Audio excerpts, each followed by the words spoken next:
should be a jihad. Yeah, right?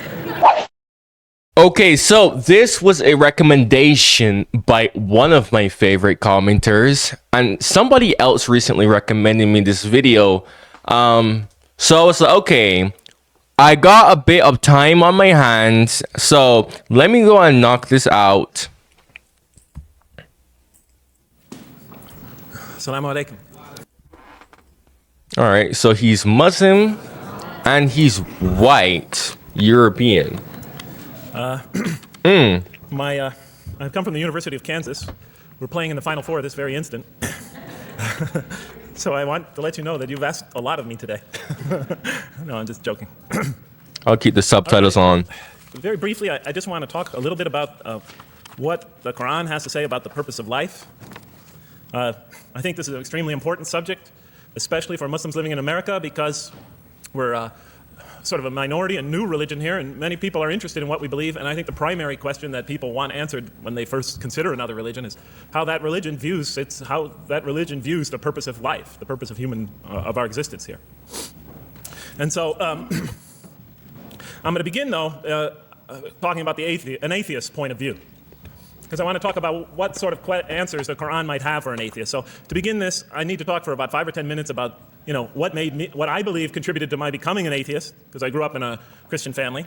And then I'll talk for about 45 minutes or so about what I experienced in the Quran and how that sort of changed my perception. So it's very simple. But my wife always says I should summarize what I'm going to do before I talk, because it's easy to get lost in my speeches. And my wife doesn't have a lot of confidence in my speaking ability. Okay, so let me start out by mentioning that my mother certainly played no role in my becoming an atheist. My mother was a wonderful woman, a beautiful lady. She had tremendous dignity and class. The neighbors loved her. She was a registered nurse, and she put in many extra hours at the hospital. She worked in the ward that dealt with dying patients. And when I would come and pick her up late from work at night, not all the patients, but many of the patients would drag me over and talk to me and tell me what a wonderful woman my mother was. When she died, her funeral was packed, and person after person that came up to me had a story to tell about my mother and her goodness. Oh my God. Time and time again, people described her as, Jeff, your mother is a true saint. She was a deeply religious woman, a great mother, a great teacher, a gentle person. She never cursed. I never heard her curse, swore, ever in her whole life. Never heard her speak to anybody rudely or speak about anyone rudely. She was a tremendous example of a truly religious person, and she didn't wear it on her sleeve. It was just slowly but surely you could see it just in her day-to-day interactions with people. My father, on the other hand, was a difficult man. My father, for some strange reason, had this tremendous rage inside him. I don't know where he got it. He had this terrible violence inside him. And every night he would try to quell that violence with hard drinking. And his drinking, though, only made him all more volatile. Because my father could be laughing and joking one minute, and he could fly into an angry rampage the next for some unexpected reason. You never know what would trigger it. And once he flew into that angry rampage, it would take, he would just go wild in the house. The house would be in havoc. And he would rage on and on and on, and it would take an awful lot of liquor and several hours before he would finally go to sleep. And this would happen night after night after night. And so my 4 brothers and I was the 4th in line. My 4 brothers and I lived a frightening and precarious childhood. But I'd have to say the worst of it was watching my father regularly taunt and threaten and abuse my mother. And it would happen day in, day in, day in, day out, night in, night out. Okay, guys, okay. I'm not gonna lie to you, bro.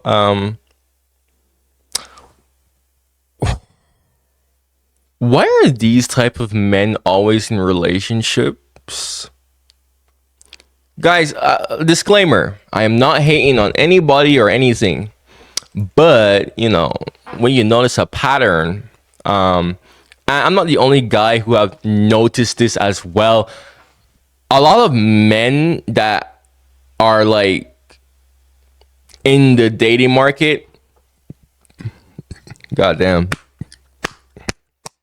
that Sprite, but yeah, a lot of men that are in the dating market, I don't really consider myself in the dating market anymore. I honestly kind of just gave up on dating, to be honest. But they always say like, yo, like these men that are abusing these women,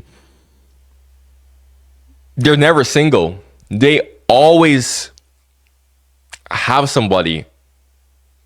But like the good men are like struggling. It's so bizarre. Like what? Bro, I'm gonna be real here. I mean, a lot of women, bro, like, they see somebody like me. They see that, oh, I'm not really a bad dude. And a lot of them don't like that. A lot of them really just don't like that. A lot of them, guys, I see this in like real time where, I see a guy who's like around a girl. Clearly, he doesn't care about the girl. Clearly just has bad intentions. Doesn't really have genuine intentions at all. And he just puts up a facade that is so obvious, and like 10 times out of 10, I mean, usually, guys, I say like 9 times out of 10, but no, like 10 times out of 10, the girl falls for it. The girl just completely falls for it and puts herself in a situation where she's clearly with a guy who's a clear red flag. And then, oh my goodness gracious me, as time moves on, she's like, surprise Pikachu face. Oh my God, this guy turned out to be bad. Oh my God, this guy is abusing me. What? When you're Oopsies. I was making sure my recording was good because some of you have been saying that the audio has been poor. So I'm making sure everything is good right now. Hopefully the audio is not... Hopefully the audio is good. Nothing isn't like happening here. But going back to what I was saying, it's like these guys are never single. So many people are pointing that out. Like, something that I've just come to notice is that a lot of women, not all, but a lot of women, based on what I've experienced in my 21 years of existence, and again, this is just my experience. You can't really invalidate someone's experience, but in my 21 years of experience, most women just for some reason are attracted to just bad traits of a guy. It's so bizarre. I don't know. Like, I mean, I have the explanations, but I'm not gonna be talking about that here. But I'm just saying, man, like, and just hearing the story, I mean, I feel bad for him and what his, siblings had to go through. But it's like, why did she end up with him in the first place?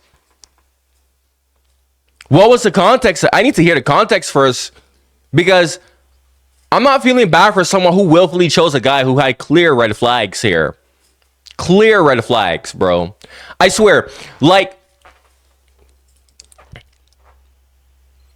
it reminds me of this one girl where I literally, like, I talked about this girl before in my Sita reactions, but, I just straight looked at this girl when I was, like, telling her off, and I was like, bro, you are attracted to lies.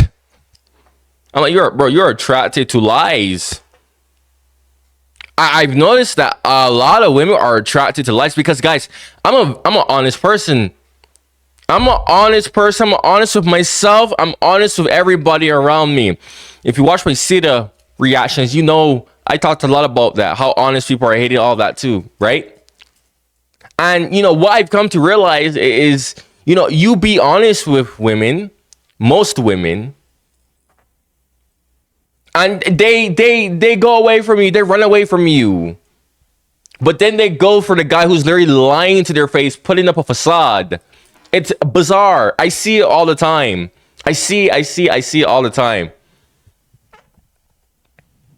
It's just like, what? the target of your father's violence. You might think it's bad when a child is the target of their father's violence, but it's really not all that bad. At the moment of attack, you're really not thinking about anything except your own survival. When he's firing punches at you or kicking you on the ground or chasing you throughout the house, and when he's threatening you, I'm going to hurt you, bad boy, you're not thinking about anything at that moment except escape. While all that's going on, you're not thinking about the aftermath or consequences, the psychological repercussions or anything like that. And when it's all over, you might even excuse the onslaught because you figure maybe you somehow deserved it. If not for what you did this time, maybe for something you did in the past. You could always put the blame on yourself. But a far worse fear is the terror that overcomes you when you watch your father go after your mother. Because she's the only source of warmth and kindness, of love and protection that you know. And if he were to take that away, from a little boy's standpoint, then you've lost everything. But far worse than the fear is the guilt. And it comes over you from several directions. First of all, there's the guilt that comes at you upon you from the growing antipathy you have towards your father. Because we're taught to love and respect our parents, and we are born with this natural bonding attachment to them. But when you watch something like this happen night after night after night, and this rage is growing inside you, you're being pulled in opposite directions. Then there's also, of course, the guilt that comes when you think that you might be the cause of this night's violence. Maybe something you said or did that you didn't even realize triggered it. Maybe just your father's dislike of you triggered an argument between your mom and him that is now raging on downstairs. But the worst guilt of all, and it is by far the very worst, is knowing that you did nothing to stop your father from hurting your mother. Because while he raged on against your mother downstairs, you hid in your bed and you trembled underneath the covers. Maybe you whimpered and you cried and you put the pillow on your head. And thus, you traded personal respect for personal safety. Guy, someone that I knew, actually a pretty close person, a close-ish person. I'm not going to review who this is and how close they are, but just somebody that I knew was beaten to a pulp. It was a girl.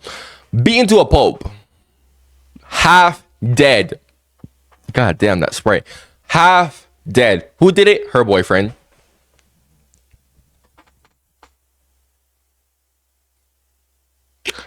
She willfully chose to get with that guy, by the way. Like, when I heard that story, I was like, what? What the like, why am I hearing this all the time of like these women getting into these relationships with these terrible men? Bro, let me tell you a story of one of the many stories of women that I've dealt with, because you hear me talk about how I'm a pretty boy and blah blah blah, but you never really hear me talk about stories of women that I've dealt with, because I never really need to. Although I've talked about like maybe like one, two here and there. It's very rare, but let me tell you another one, guys. I have a lot of these stories of women that I've dealt with, right? So much so that all my friends around me, they're so entertained by it. Every time I have a new story of a new chick, you know, they grab their popcorn because it's so entertaining. But anyways, so there was this one girl who I was interested a couple of years back. I was like 16-ish, 17-ish, right? And, you know, she was like, I don't even know how the heck we got on this topic, but we were on the topic of like being in an abusive relationship, right? And you know, I was like telling her, I was like, no, there are some abusive relationships where it's a lot of nuance and you just can't get up and leave. But most of these abusive relationships, because remember guys, I live in America. Okay, keep that in mind. So I'm talking about this from a perspective of being in America. And you know, the Western perspective, we're in the West, especially America. Women are probably the freest that they've ever been, right? Women are worshipped in the West, especially in America, right? And so protected in places like America. Oh my goodness gracious me. Women in America are the most protected beings compared to anywhere else. But anyways, so keep that in mind. I know there's like other places where people have like arranged marriages and all that. Yeah, I don't know. My camera decided to shut down on me there. Odd. Very odd. But So yeah, keep that in mind. Yes, I'm aware there's places with like arranged marriages and all that stuff, right?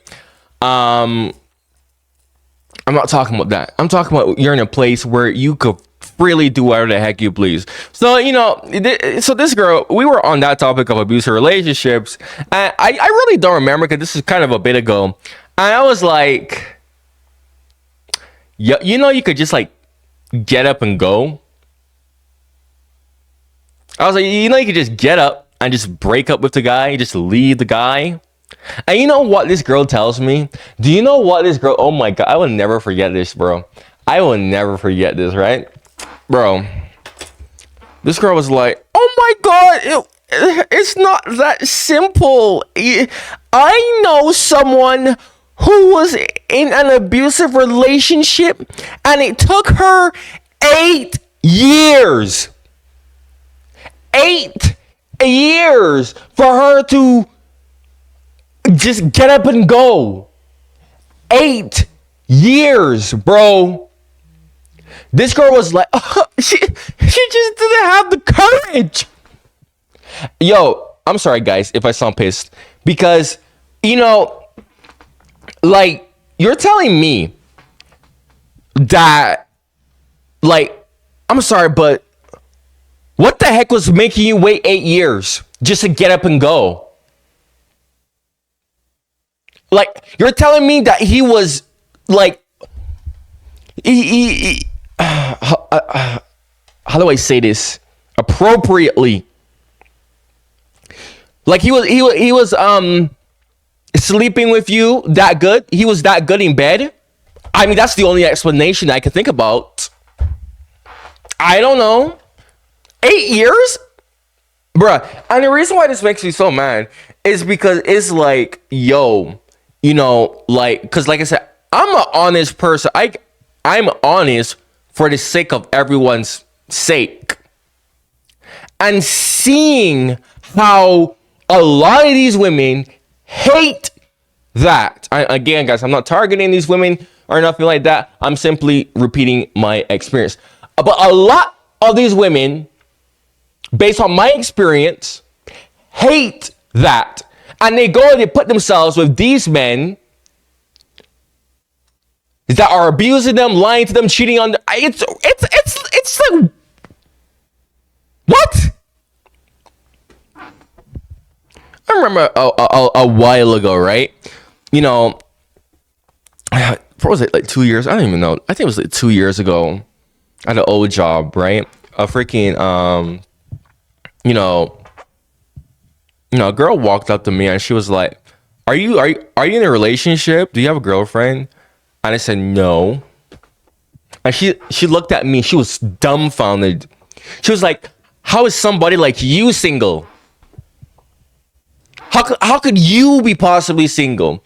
She couldn't believe it.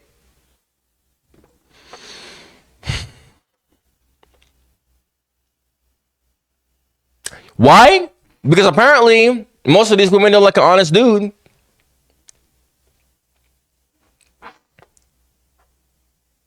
It's absurd. It's obscene. It's like, this is why I quit. This is genuinely why. This is probably the main reason why I genuinely quit the dating market. I genuinely just was like, yeah, I don't care anymore. Like back when I was like 17, 18, I used to care so much about that. I was like, oh my God, I need to find the one. I need to go and like find my wife and blah blah blah blah. And then like seeing what I saw, I'm just like, what? Absolutely not. Because I'm not gonna change my personality. I'm still gonna be honest. I'm still gonna be authentic. If nobody likes that, then so be it. Then I'm going to die alone, guys.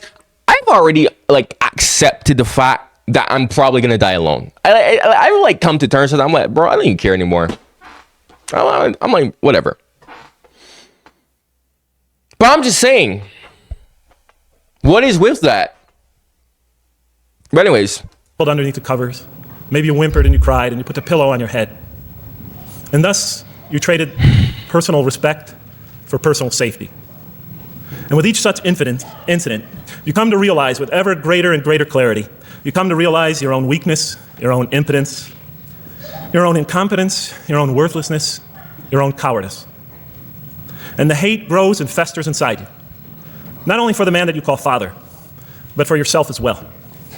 It is a terrible, terrible thing to make a young boy choose between his mother and himself. It is extremely unfair.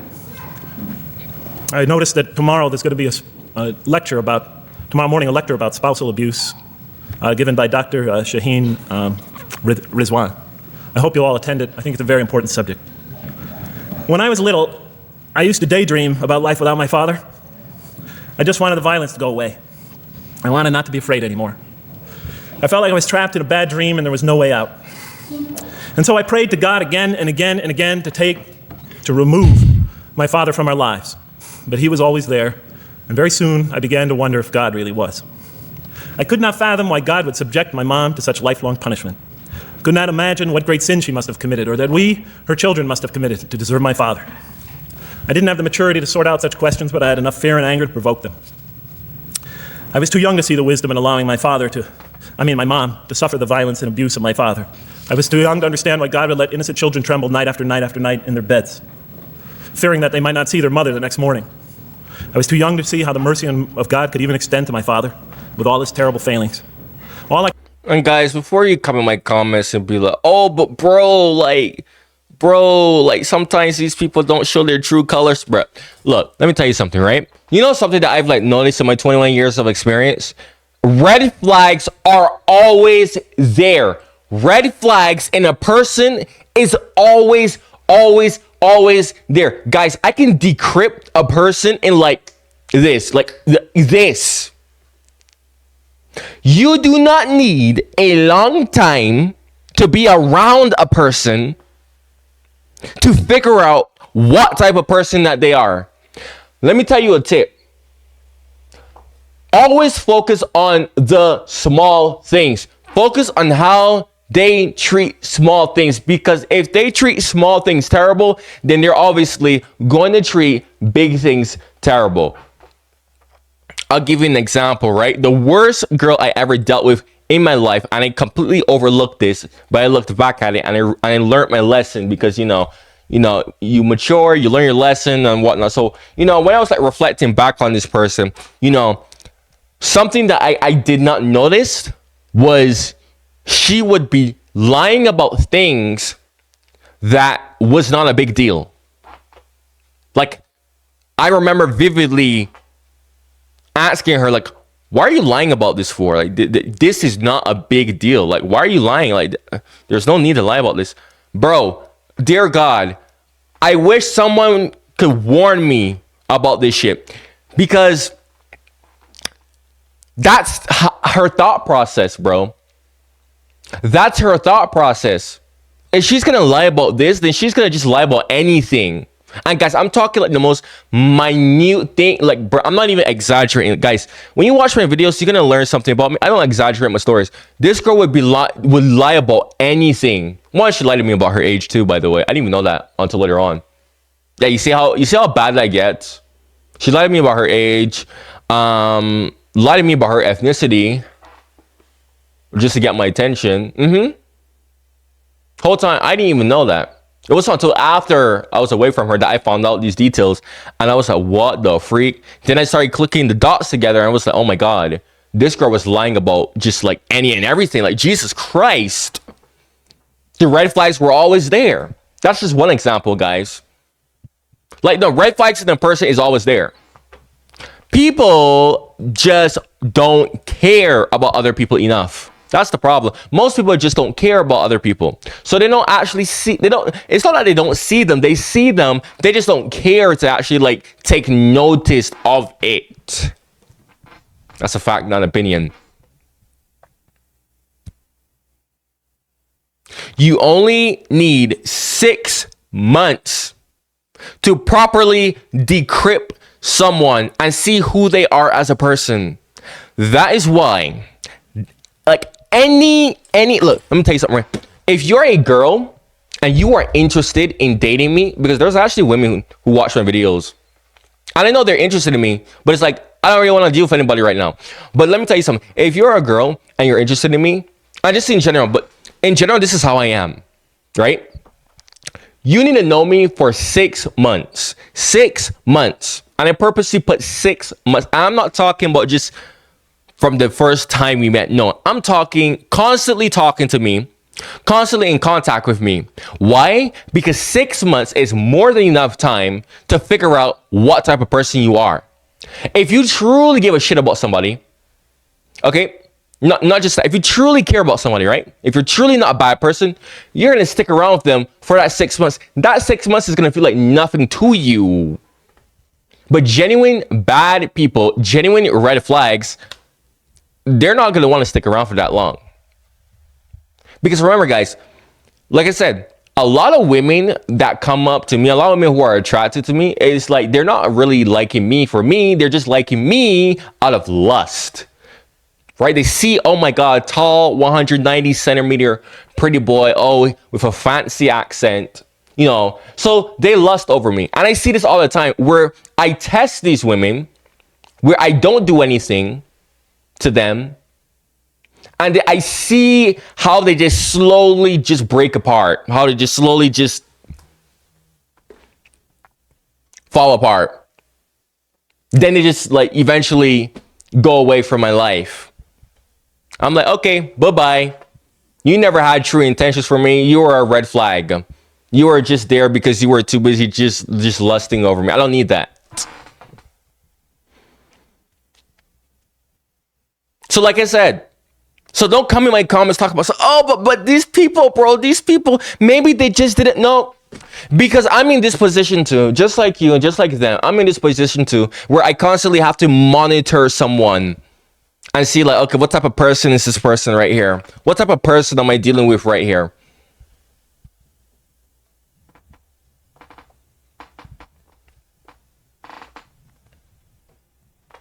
Anyways. I could see in my world was chaos and violence and fear. And so it became easy for me to question the existence of God. And I began to do that at a very early age. I think I'll even say that the turmoil of the 60s and 70s, that's the age when I was a teenager, in the late 60s, early 70s, only reinforced my skepticism. When John and Robert F. Kennedy were assassinated, or Martin Luther King was gunned down, when Vice President Agnew was kicked out of office and Richard Nixon soon after him, when the race riots erupted in city streets like mine, and gang fights erupted in our cities, many of those which I was involved in.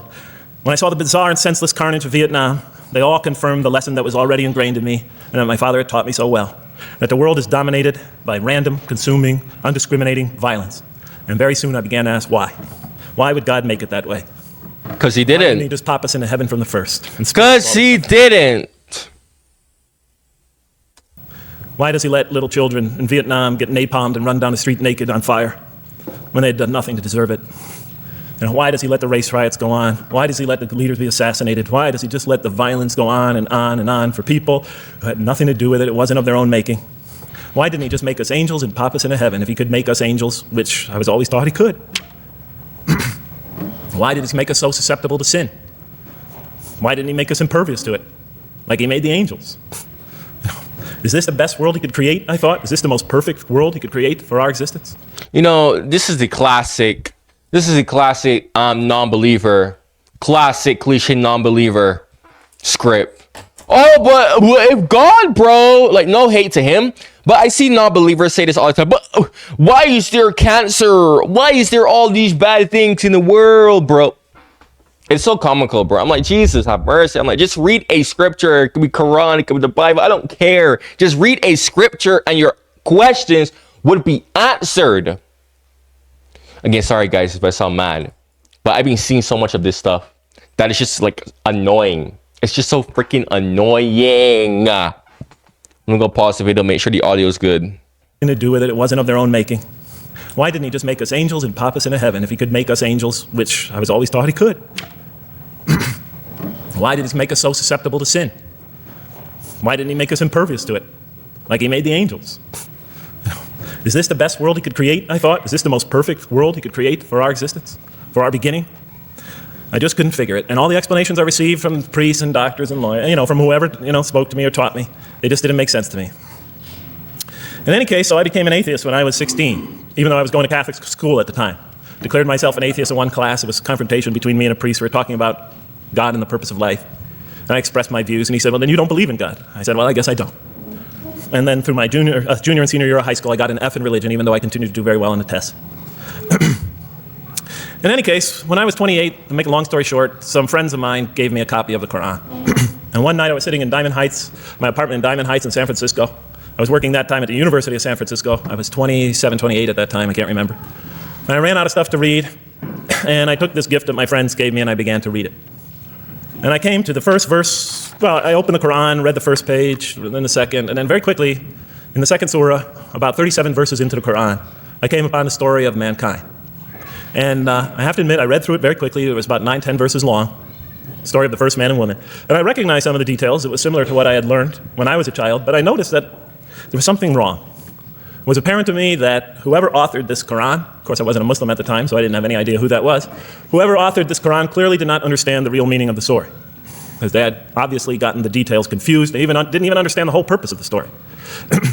And so I just read through it once, and then I read through it again, just to try to see what kind of point the author was making, and then I read through it a third time and a fourth, and then I realized this is something strange going on here. I'm going to read this much more carefully. I'm going to need to go through this story line by line, verse by verse, because it's obvious that the author is trying to bring out another point, and I wasn't quite sure what it was, but definitely he packs a lot of meaning into almost every word. And I thought the writer at least seems to have a great measure of brilliance. Strange going on here. I'm going to read this much more carefully. I'm going to need to go through this story line by line, verse by verse, because it's obvious that the author... Guys, if you see me replay, if you see the video replay, it's because I'm just making sure the quality is good. Because long videos, I have to be so cautious with long videos. Because, imagine sitting down here for like 2 hours, you check the video, and you realize, oh, the audio is missing. Oh, the camera blurred. Yeah, not pretty. I was trying to bring out another point. So, and I wasn't quite sure what it was, but definitely he packs a lot of meaning into almost every word. And I thought the writer at least seems to have a great measure of brilliance. And so I'll try to sort of take you through what my experience was as quickly as I can. So I came to the 30th verse of the second surah, Surah Al-Baqarah, and it began like this. It said, "Behold, your Lord said to the angels, I am going to place a vicegerent on earth." The Arabic word is khalifa. It means a representative or an emissary of mine. "I am going to place a vicegerent on earth." And they said, the angels said, "Will you place therein one who will spread corruption and shed blood, while we celebrate your praises and glorify your holiness?" And God said, he said, "Truly I know what you do not know." See, that's the verse that hooked me. That's the verse that caught my attention. That's the one that kept on making me read the story again and again and again. Because listen to the way it begins. "Behold, your Lord said to the angels, I am going to place a representative of mine on earth, a vicegerent of mine, an emissary, one who acts on my behalf." I thought, that's not the way it goes. You're not supposed to be placing man on the earth in some positive role, some elective office. You place man on earth as a punishment for his sin. Clearly, I knew the author didn't quite get the point. But still, it was an amazing line. But then I come to the next line, and it says, "And the angels say, will you place her in one who will spread corruption and shed blood, while we celebrate your praises and glorify you?" I looked at it again. I couldn't believe the question. They said, "Will you place her in one who will spread corruption and shed blood, while we, the angels, celebrate your praises and glorify you?" I looked at that and I said, exactly. That would be my question. Why would you create this being, supposedly for some positive role, when he's capable of doing tremendous wrongdoing? When he can spread corruption and shed much blood? Why would you create this violent and pernicious creature when you could create angels? As the angels clearly say, while we, the angels, celebrate your praises and glorify you. They're asking one of the most fundamental questions in the entire history of religion. Why create you, man, this utterly fallible creature, this creature who could rebel against God's will, who could do such tremendous wrongdoing, who could wreak havoc like no other creature on earth, when you can make them angels? And look where the question is being asked. It's being asked in heaven. It's almost like saying, look, why don't you just make him angels and be up here in heaven with us, Why don't you just make him angels, pop him into heaven, he's fine. Why would you put him on earth where he can feel distant from you, where he can work out his worst criminal tendencies, act them out, feeling somehow independent and apart from you and free to do whatever he wants, when you could just make him angels and put him in heaven and make him perfectly submissive to your will? I looked at that question and said, that's my question. See, the thing with angels, though, and I said this before. Oh my God, yo, that's crazy. Because literally yesterday's video, I was literally talking about how I don't want to be an angel. I was like, when you actually look at angels, it's like, oh God, dear God, no. Like, thank you, God, for giving me free will. Okay, and like letting me be my own individual person, because angels are not like individuals, bro. They're just, as you said, they're just subservient to God. You're like on a leash, bro. Oh my goodness gracious me. I mean, like, you could say like humans are on a leash, but not really compared to angels. Like, it's, yeah. Like, you could listen to that in yesterday's video. I'm not going to repeat myself here. I don't really like repeating things that I say too much from previous videos. I don't like to repeat content. I like to keep things like fresh. For the most part, I only repeat things when I really have to. I heard him talk about emissary, bringing someone on earth as an emissary. Now, you know, I talked about Jesus in more detail like 2 days ago in the Umar reaction, right? And, you know, the person who actually recommended me this video, I was like reading her comment.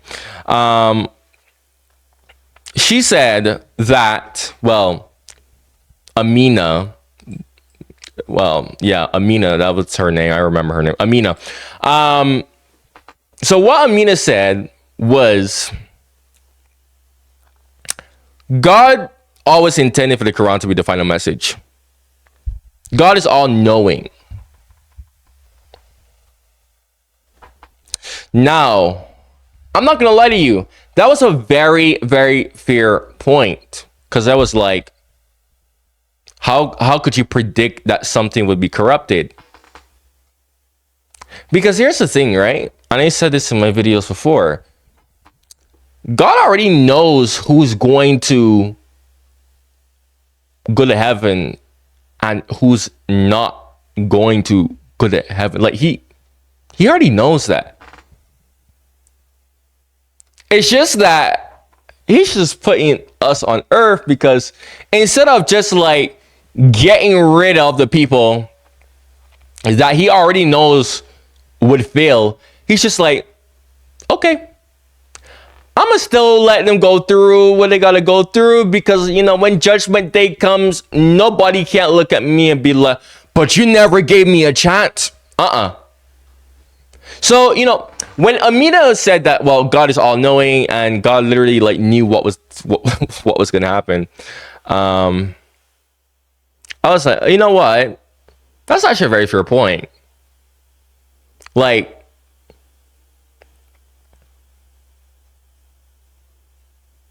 I really couldn't really think of anything that could necessarily rebuttal that. I really couldn't, like, even now in my head when I think about it, I'm like, I can't really think, because it's true. God is all knowing. He knows how the future is gonna be. So, you know, I was like, okay, you know what? That's fair. That makes sense. That's fair. And besides, like, the Bible is corrupted anyways.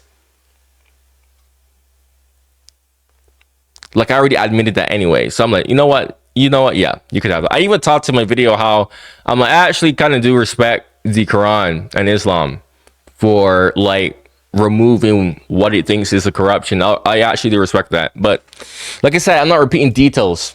I'm responding to the comment here. The messenger part, the emissary, right? I'm assuming that he's referring to the Prophet Muhammad being like the messenger of God. I'm assuming that's what he meant by a human that's an emissary on the earth. Either ways, I'm just going to talk about this right now from what I was previously talking about, when I was like, okay, here's why I believe that Jesus was like the final prophet and why it makes sense, and, you know, what Amina had to say. So,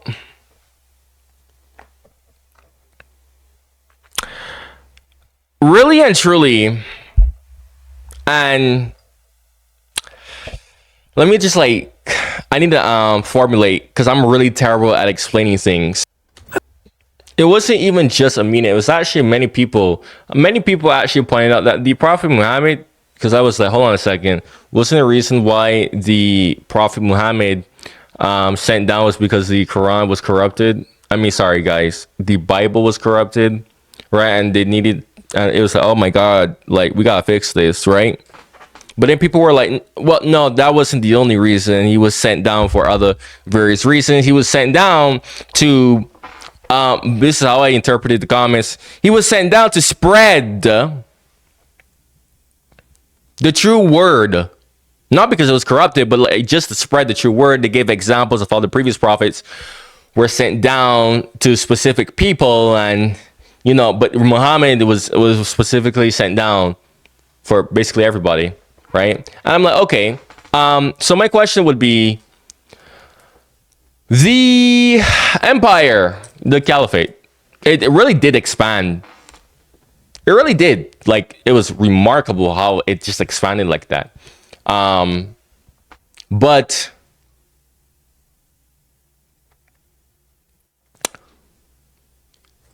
there are different parts of the world that did not get a taste of it, that did not get a taste of Islam. Here's the thing. I don't know if I pointed this out in a video before, but Christianity is the most popular global religion on every continent. Christianity has touched every single continent. And has gone way, way further heights than Islam. I mean, even the gentleman here said that, like, Islam here in this side of the world is a relatively new thing. So, wouldn't it make sense for it to have been Islam to be like spread through every corner of the world?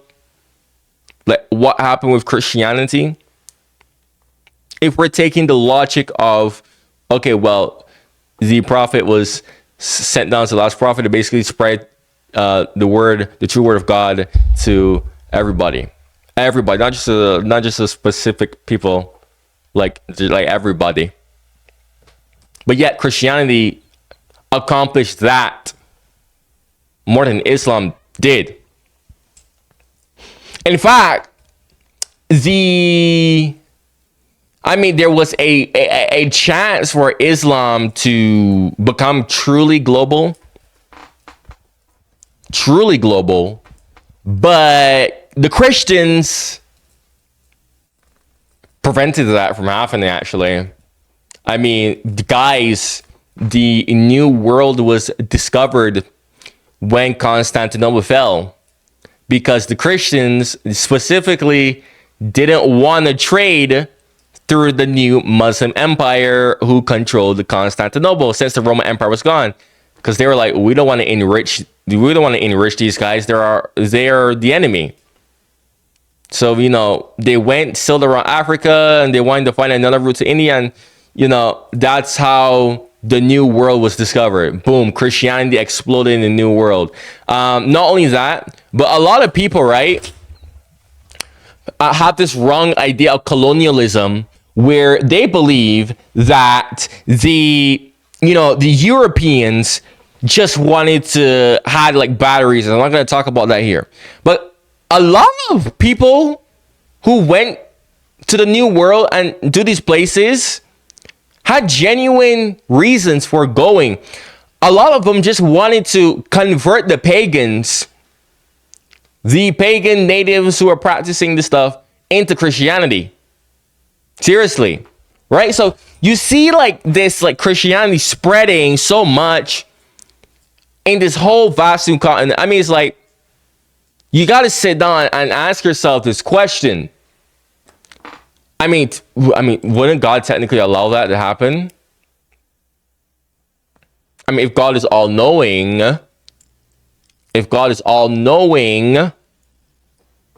why would he let that happen? If God is all knowing, and we all agree that yes, God is all knowing, he can see the future. If God is all knowing, why didn't he just let Islam spread the way Christianity spread? If Islam is like the true word, the true non-corrupt word, Again, these are just questions in regard to the comments that I read. But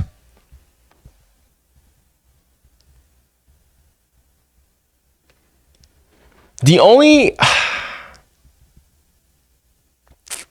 can't really like think of a logical reasoning for that, honestly speaking.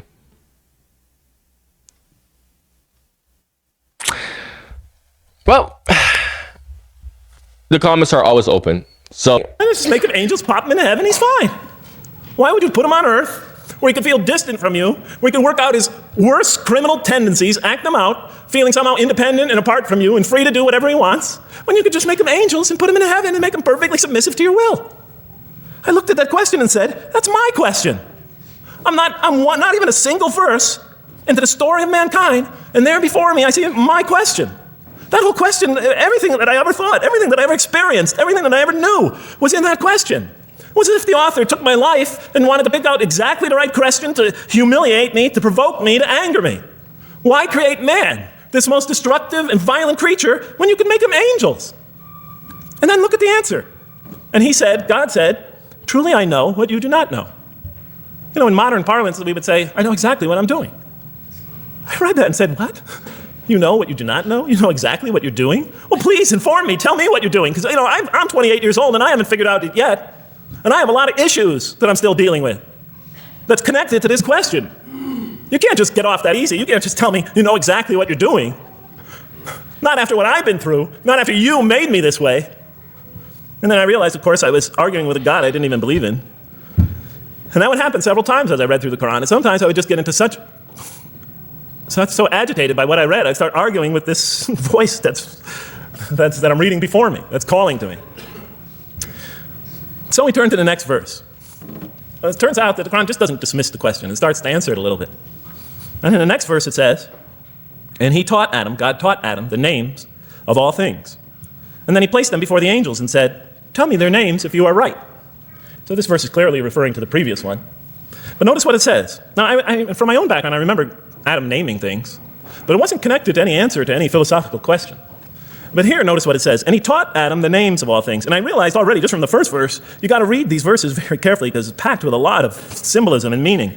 And he taught Adam the names of all things. So here we see Adam is not only just a creature who knows how to name things, who's acquiring the gift of language, but he's also a learning creature. God is teaching it. Now, right here, I thought language came about when wait, no, that's different languages. Never mind.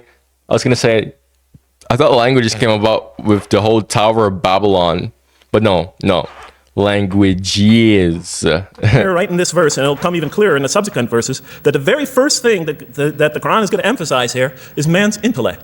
He is a learning creature. He is taught. And what is he taught? What is one of the great intellectual gifts he's given? In response to the angel's question, the gift of language. Because through language, mankind can not only learn, but he could learn things not only through his own experience, but he could learn things that other people have experienced of times and places that are hundreds, thousands of years and miles separated from him. And so that all our knowledge becomes cumulative. Every generation learning from the generation before it. I'm learning today from authors I read from other sides of the world that may have existed 2,000 years ago. And so we all contribute to our collective learning and knowledge. And so what I'll see later in the Quran, when the Quran will emphasize this again and again and again. Like in one verse it says, read in the name of your Lord who created a man out of a tiny creature that clings. Read, it commands the reader. For your Lord is most bountiful. Why is he most bountiful? What great gift did he give you? For he taught man the use of the pen. And through it taught him what he otherwise could not know. And time again, the Quran will call upon man to use his intellectual faculties and swear by his intellectual faculties. And to use them correctly. Because they play a fundamental role in guiding him to truth. I never came upon a scripture that puts so much emphasis on the correct use of our intellectual faculties, on the harnessing of reason in helping us attain to faith. And he taught Adam the names of all things. And then he placed them before the angels and said, tell me their names if you are right. Okay, you have this natural question about this creation of mankind. Here, this mankind is this human being, this human creature is a learning creature. He has many intellectual gifts. Here, I'm going to place these things before you. Tell me their names if you are right about man. Okay, so Again, responding to another comment here about Adam. I was actually waiting for a video to talk about Adam here, Adam and Eve. So I pointed out, and I said this in a few videos actually, but according to the Christian perspective, and most Christians don't know this, but Adam and Eve were not the first humans. Most Christians don't even know that. It's hilarious whenever I like purposely walk out the Christians, and I'll be like, did you know that Adam and Eve were not the first humans? I did be like, no, that's not true. Adam and Eve were the first humans. I'm like, go reread the verse that talks about when Adam and Eve were created. I'm like, before Adam and Eve were created, it literally says that God created humans. More so specifically, God created man and told them to go forth and reproduce. And I actually talked about this a while ago, actually.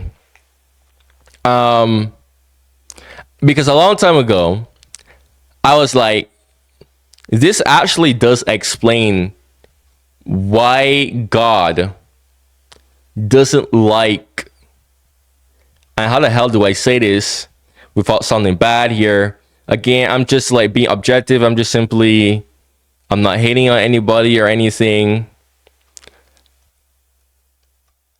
Oh my God.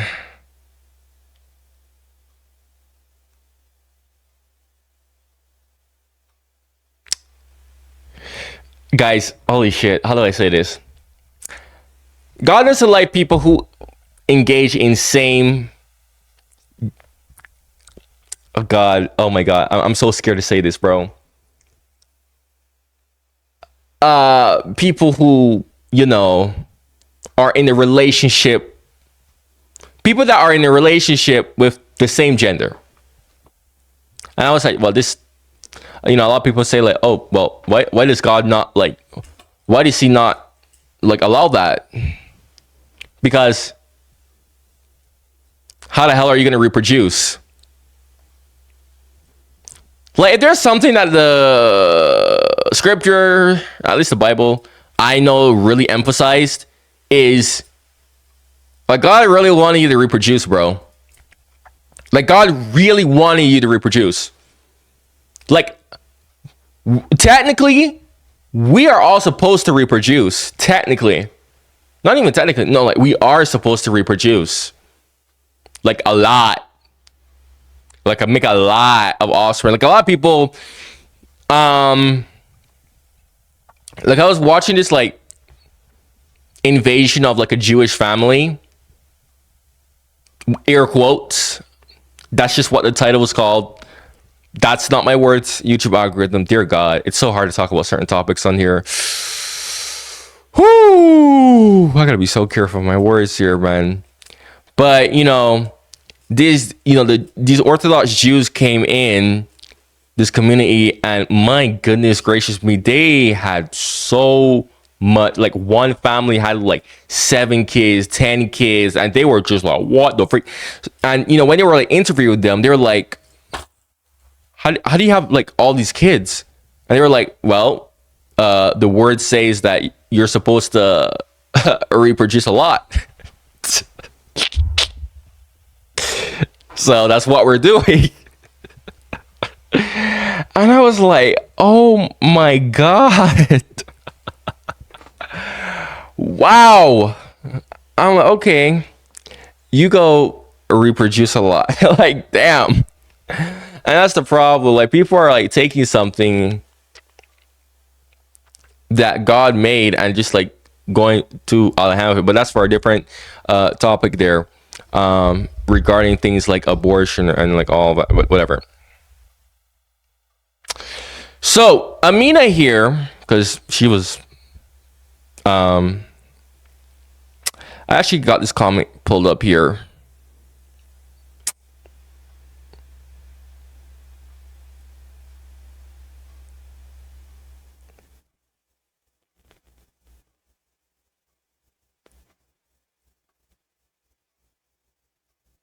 Okay. So this is a good question, because she was like, wait, so if there were already humans here, why are we here then? Why are we here for something else that other people did, since not all the humans committed that sin? right? That's because one, you ever heard the phrase one bad apple ruins all the others? There's that saying, number one. Number two, you gotta prevent something else like that from happening ever again. Number three, I'm not sure how Muslims believe in like when things get corrupted, but the moment that Adam and Eve ate that fruit, like the entire world just went from it completely changed. Like this is where you get animals eating people, right? And you know that whole idea of like, yeah, like all that peace and stuff was just gone. Like things just completely changed. Like the world was just, it altered quite literally the physics of what used to be the way how the world previously was. So everyone was affected by that anyways, quite frankly speaking. Two, Adam and Eve were special, especially Adam. God chose Adam specifically. Like, think about it like this. Just like how God went out to Mary and chose Mary, he specifically chose Adam, of all the people, to be the keeper of the Garden of Eden. And he messed that up. And so that's why, from the Christian perspective, he's the focus, not the other humans. Because they didn't do anything. It was like, who cares about them? They're not the ones who ruin stuff. The main focus is on him, because him and Eve ruined everything for everyone else.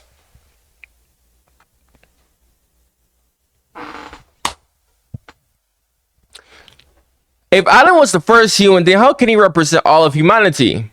Well, the same way how you have representatives of a country.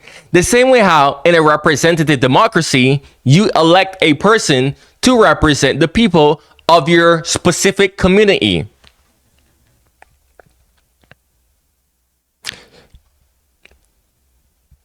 Again, I'm responding to this comment here. Okay, and I'm like formulating my thoughts and reading this, because like I said, I'm very horrible at explaining things, but I'm really trying to explain this so that you guys make sense of this, okay? Why should people who existed apart from Adam inherit his sin? I already talked about this here.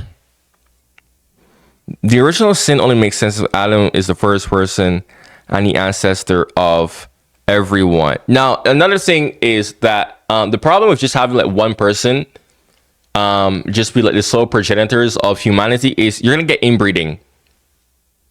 You're going to get inbreeding. So it would actually make more sense. And I always actually had this question once. I was like, wait. I was like, hold on a second. Wouldn't you have like inbreeding problems if you just have like two people and they were like the only humans at one point, and you know they went and reproduced and their kids had to reproduce? Like, wouldn't you end up getting like really bad inbred children? So when they like heard about the fact that, well, no, Genesis literally says that there were other humans,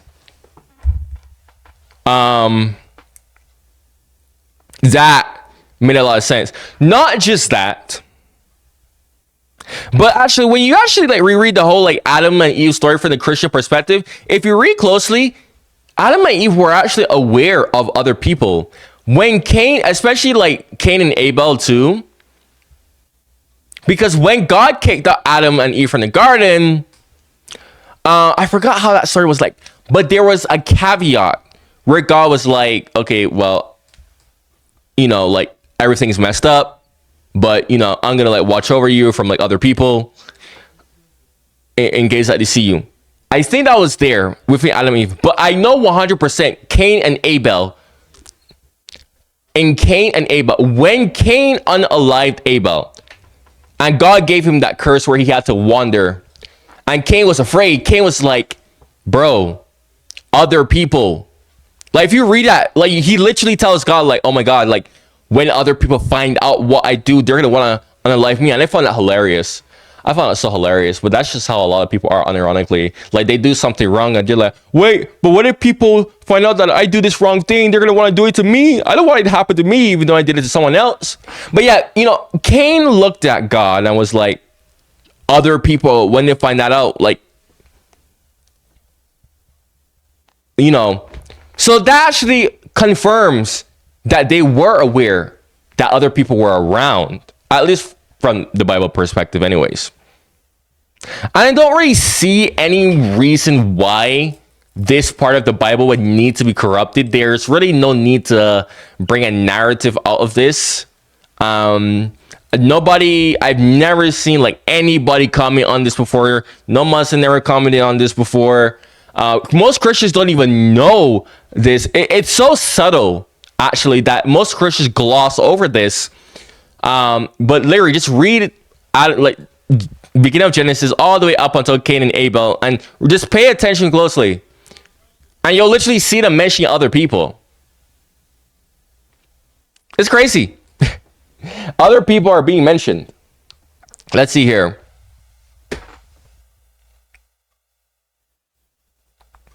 Now, the only way that I could logically make sense of this is, do you know how there's like humanoid species, right?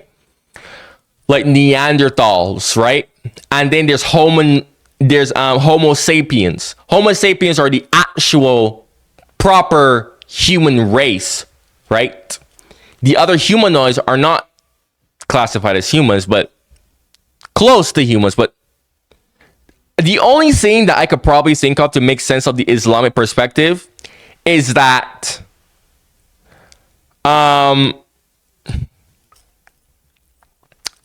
perhaps Adam and Eve were just simply the first Homo sapiens.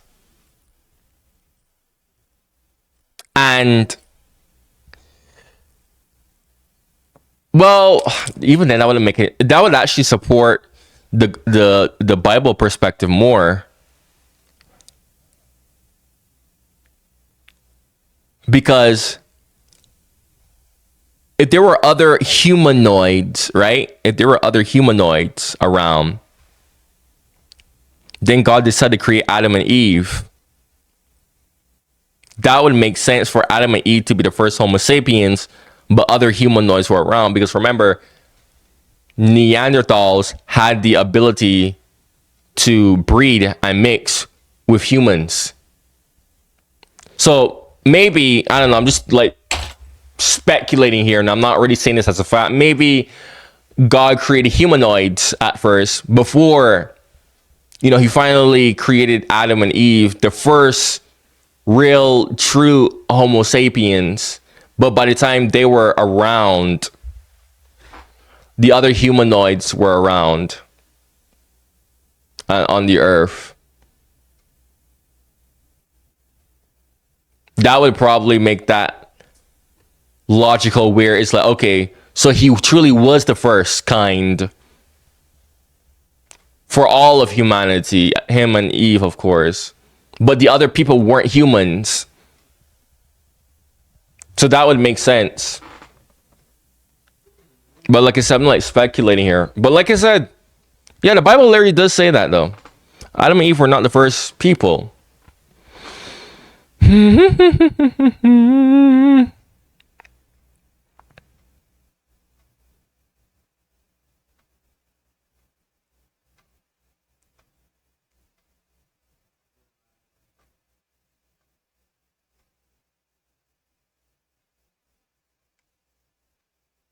Okay, then she goes on to talk more about Jesus, which I am going to save that for later. Us. In truth, it is you who are knowing, the wise. They say this task, this intellectual test that's put before them is beyond their grasp. Notice what they emphasize. We have no knowledge. This would take knowledge. This would take an intellect that they don't possess. In truth, it is you who are knowing, the wise. You got it. It's easy for you. You have the knowing, the wise. You have knowledge. You have wisdom. But this would take knowledge and wisdom that is beyond us. And so in the next verse we read, and he said, "Oh, Adam, tell them their names." And when he had told them their names, notice how it's nothing for him. For mankind, he has this phenomenal ability. And when he had told them their names, as if it's just a triviality for man, he names them. Oh, Adam, tell them their names. And when he had told them their names, God said, did I not tell you that I know what is unseen in the heavens and the earth? And I know what you reveal and conceal? And he's clearly going back to the angel's question. Yes, you have these natural concerns about the creation of mankind. Yes, he could do these evil things. But look at this tremendous intellect he has. This is something you have overlooked that you haven't considered. And that's clearly the point of these verses. Even though I felt that the author didn't quite, it was as if I realized that he didn't misunderstand the story. He was taking one of the great stories in the history of humankind, one of the fundamental greatest stories in the history of mankind, and molding it and using it as a vehicle for an entirely original message.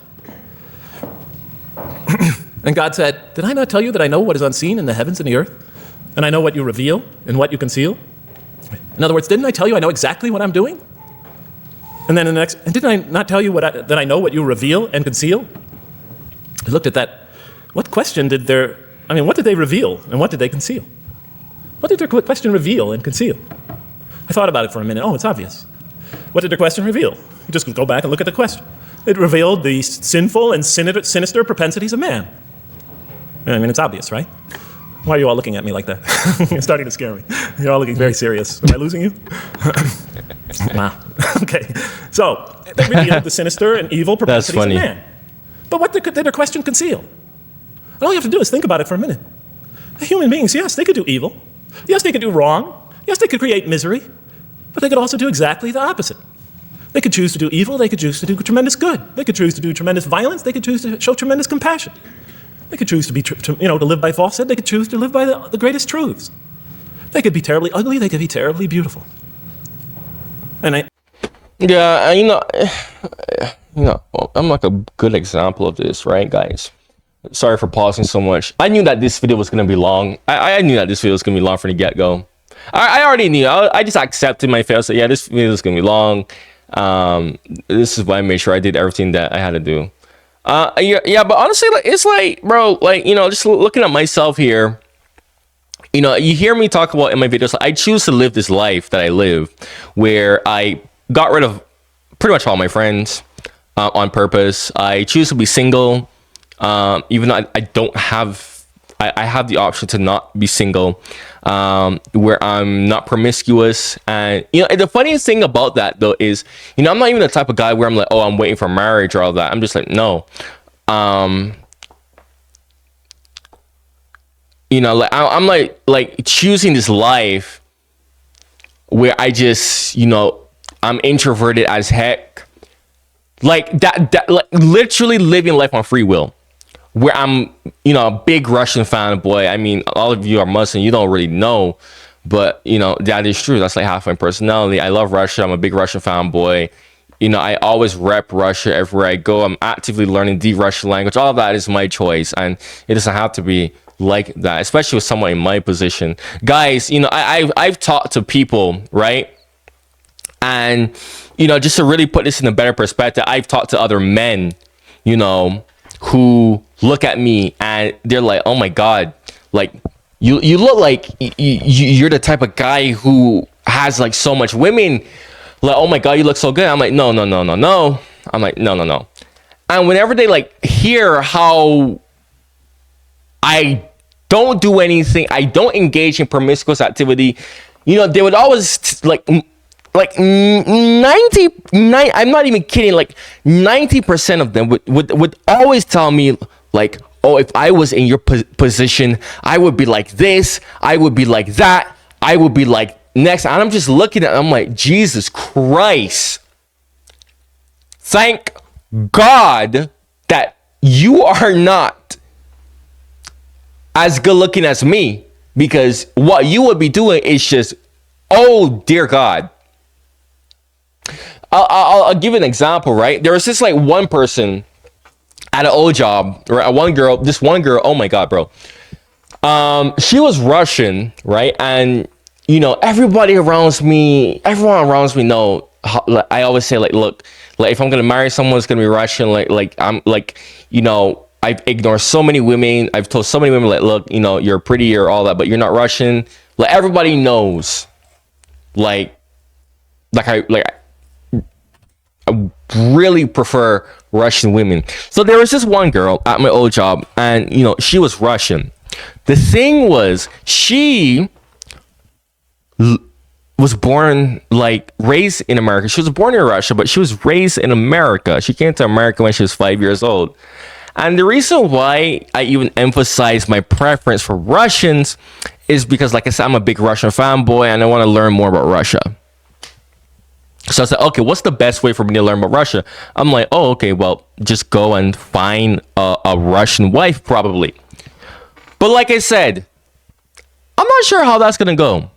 That could happen. That could not happen. I'm going to be quite honest with you. Because I've talked about this with people. Some people are like, hold on a second. What if this doesn't work out as much as you plan? And I should have looked at people. I'm like, well, there's a good chance that it might not work out. There's a good chance that it might work out. Because really and truly, like I said before, I've already accepted the fact that I'm probably going to die alone anyways. But because the way how like dating is in general, how a lot of people are bad. But this girl, like, bro, I'm not even kidding. I could tell that this girl was straight up like falling in love with me. And this is like really relevant here. Just stay with me. This girl was straight up falling in love with me. She didn't even know that I was a Russian fanboy. Like, guys, everywhere that I go, there's always like a good chunk of women that are like attracted to me. Like, I'm very common. It's very frequent. Like, whenever I'm out in public, I'm walking around, I always see like, women giving me double takes, looking at me, pointing at me. Very normal. But this girl was different. Like, I could tell, like, oh my God, this girl is really like loving me, bro. This girl would be giving me free stuff. This girl would give me money. This girl was spoiling me. Spoiling me, bro. I didn't even I didn't even ask her anything. She barely knew who I was, but she was spoiling me to the teeth. This is why I said in my Sita reaction, I'm like, bro, when it was talking about how the prophet had that miss who really liked him a lot, and she was like wealthy, and she took a big liking to him. I was like, of course. I was like, yeah. Any woman will do that for a guy who they truly like. I don't care who you are. If you are a woman, bro, you have it in you to do it. It's just that you just haven't found the guy. You just haven't found the proper guy. If you truly think to yourself, I would never do that. Yes, you would. You just haven't found the proper guy. You just haven't ran into that guy, because most women are picky. Most women are very, very picky. Most women don't get the men that they want. But anyways, but yeah, this girl was like really spoiling me off the tee. So I was like telling somebody about this, a friend of mine. And I was like, oh my God. I'm like, what do I do here? I was put in a dilemma. I'm like, shit. I'm like, I could easily just go with her right now. Be like, boom, look, I have a Russian girl. I've been saying this for so long. Oh my God, I want a Russian. I want a Russian. Well, there's one in front of me, but she wasn't raised in Russia. So she doesn't know anything about Russia. She doesn't even know how to speak Russian. But this girl is like treating me so well. I was like, yo, this girl is clearly falling in love with me. And my friend, you know what my friend said? Bro, I couldn't even believe he said this shit. He looked at me and he was like, oh, I know what you should do. You should use her. Then go and wait until you meet another Russian who was actually born and raised in Russia. Then dump her and go for that Russian girl. The other Russian girl. I couldn't believe that he said that. I could not believe. And he was so serious too. He was genuinely so serious, bro. He was like, shit, if I was in your position right now, I would just use her and then just, get rid of her when I get somebody better. I'm like, what the? I'm like, oh my God. I was like, no. I was like, first of all, I don't play with women's feelings. I don't do that. Well, there's a period of time where I kind of did, but no. I quickly realized like how wrong that is, how damaging that is. So I was like, absolutely not. I was like, oh God, dear God, no. I was like, I don't play with women's feelings, bro. So that's like out of the bucket. But he was like, bro, he's like, oh, but you could just do it like this one time. Wouldn't it be a big deal? I was like, bro, I'm not gonna go be with this girl and break her heart just to just up and leave her. Like, no. And that's another reason why I like hold myself back with a lot of these women, because it's like I'm afraid that I'm like, what if I like decide to just get with somebody and then I realize like, oh, I don't want to be with this person, and another person comes in the mix, and I just get up and leave, and I leave them there like heartbroken. I'm like, dear, I don't want to do that. Like, I genuinely don't want to do that. So long story short, like I lost the job. I was honestly gonna like give her a shot, not to use her, but I was like, look, bro, one, there wasn't really like anybody within my vicinity that was like noteworthy, and she was like the only person who was like, it didn't really seem like she was lusting over me. And I was like, you know what? Most of these women that I keep running into, they keep lusting over me. They don't really care about me. Like, this girl was actually trying to get to know me properly and whatnot. She was really trying so hard to like strike a conversation with me. And I'm like, okay. Cause guys, I'm like really putting this dilemma a lot. You're gonna hear me bring up stories like this a lot, so get used to it. But it's relevant to this. So I was like, okay, you know what? Maybe she could be genuine, and who knows, right? Like, cause she was telling me like, oh yeah, I want to go back to Russia and find my family, blah blah blah blah blah. So I was like, you know what? She's Russian anyways. She might not know much about Russia, but maybe we could just learn together. So right when I was about to go and permanently stay in contact with her, I lost my job. Like I lost my job. And honestly, I feel like this is God. I feel like that's God. I think that's like God like looking down and be like, oh, nope, absolutely not.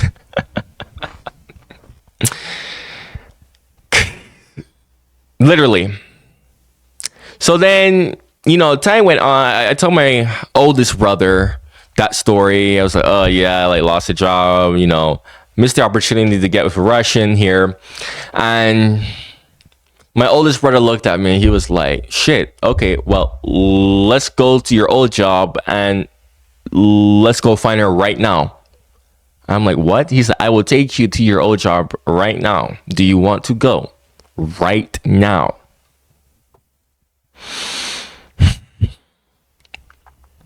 And I thought about it long and hard. And I was like, look, I'm a pretty boy. I don't really have trouble with like women approaching me, being into me, whatever. But I was like, I think it's just better after like thinking it over. I was like, I made the willful choice I was like, no, because I was afraid that in the end I was going to break her heart. I was like, I'm not going to do that to her. Because the way how she was spoiling me, just giving me free things all the time. She was literally taking care of me like a baby. And I was like, man, that like genuineness in her is like, I don't want to mess that up. I don't want to be the one to ruin that. I can't do that. Absolutely not. But other people, I'm just telling this story because really and truly, it just goes back to free will. Why God gave us free will in the first place. That's the whole point of free will. To see like, who the hell are you as a person, bro?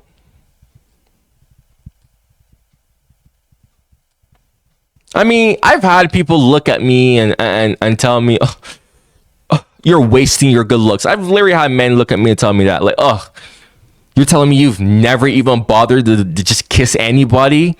You're just sitting at home, not really doing much? Oh my God, you're wasting yourself. I've had people try and tell me, oh my God, go freaking throw yourself out there. And I'm like, It just goes to show you how bad a lot of people are. How bad people truly do use their free will. However, there's still people like me out there, albeit rare as hell, very rare, that are authentic. Anyways, let me stop yapping. Up until that point in my life, I liked the angels that only saw one side of the coin. But first time. it really just go into what he does say, though. First, believe it or not, it was an eye-opener for me. I had always been obsessed with the evil potentials of human beings. When I read that verse, I realized that, and I had a great example right in front of me with my own mom, I realized that I had been blinded by only one side of human nature. So we go on to the next verse. And behold, we said to the angels, bow down to Adam, and they bowed down. But not so Iblis. Iblis is like the father of Satans, satanic beings, forces, creatures, existences. He refused and was arrogant. He was of those who reject faith. An interesting statement. And behold, we said to the angels, bow down to Adam, and they bowed down. Bowing down could symbolize two things. Bowing down could symbolize the superiority or potential superiority of one being over another, and so they bow down to them. Bowing down could also mean that they serve that creature in some respect. Of course, the Quran says that all beings serve God, all created beings serve God. But this verse seems to be indicating, and the rest of the Quran will make it clear, that these angelic beings, these angelic entities, will serve the development of mankind. We'll even see later that the satanic beings serve the development of mankind. Both forces, angelic and satanic, will serve the development of mankind. Because one will present man with a choice to do the most altruistic things. The other will simultaneously try to influence man in the opposite direction. And so human beings will be moral creatures, and they'll have to make moral decisions. And it's in those moral decisions that they will grow spiritually and morally as human beings. And they'll take that into the next life. And the angelic... It's like what I just said in my previous story. And the satanic forces will be catalysts for those moral choices that they make. They will heighten the human being's awareness of the rightfulness and the wrongfulness of the choice he's about to make. And the self, the soul, the nafs, as they say in Arabic, will have to make the ultimate choice between good and evil. And that choice, that test will come again and again and again as human beings either grow or decline. And those tests will come again and again and again to try to help him towards his spiritual evolution, to bring him back. But that choice is ultimately ours. Yeah. And guys, relating to this, like, this is very relatable. I'm not going to lie to you because, I talked about this in my previous, when I was reacting to the Turkish music, but, sometimes, bro, sometimes I just think to myself, I still get these thoughts, like, maybe I am wasting my time. Maybe I am wasting my God-given genetics. Maybe I should just go and do what many people have been telling me to do and just go and lie to women and, just use women and just disregard them afterwards. Especially after seeing how terrible the dating market is. And, when you're such an authentic person, people just trash you on it. Those thoughts do come in my head. Very much so. Very much so. But I'm like, but at the end of the day, it's like, it's tempting. It's tempting. Like, sometimes I get fed up. Sometimes, there's days where I'm just like, look, bro, like, I'm not going to get a wife. I'm not going to get anyone who's like actually authentic, just like myself. Like, maybe I'm just going to waste my youthful years away and probably just die and be forgotten. Maybe I should just go and just start doing what some of these other men are doing, but then my bigger side is like, hell no, absolutely not. It's like I have too much pride in myself to do that. And like I said before, the guilt would really eat me up on the inside. Now, like I said before, in yesterday's video, I don't know, I said this in the previous video, God purposely gives people different traits, different lives to see how they're gonna be.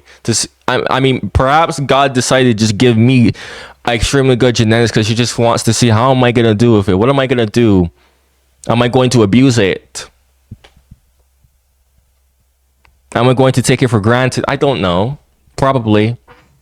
But seriously though, like, a lot of this is really relatable because there's this phrase like Chad lives how Chad wants, right? It's a phrase basically saying like handsome men can, very attractive men can live life however they feel like, and it's really and truly true. I mean, when you're an attractive guy, you're like at the bottom of, you're not at the bottom, but you're the top of everything. You're like, life is just like at the palm of your hands. It's very true. Trust me, there's a lot of stories I could bring that easily relate to this, but the main one though, and this is still like plaguing me. I mean, the temptations are plaguing me. Like, oh my goodness gracious me, bro. Like, all of these women are coming up to you. Just disregard them. Oh, I should just use them. Oh, they don't care about you anyways. Oh, you're not gonna go out and find an authentic person anyway. I mean, I'm just being honest with y'all.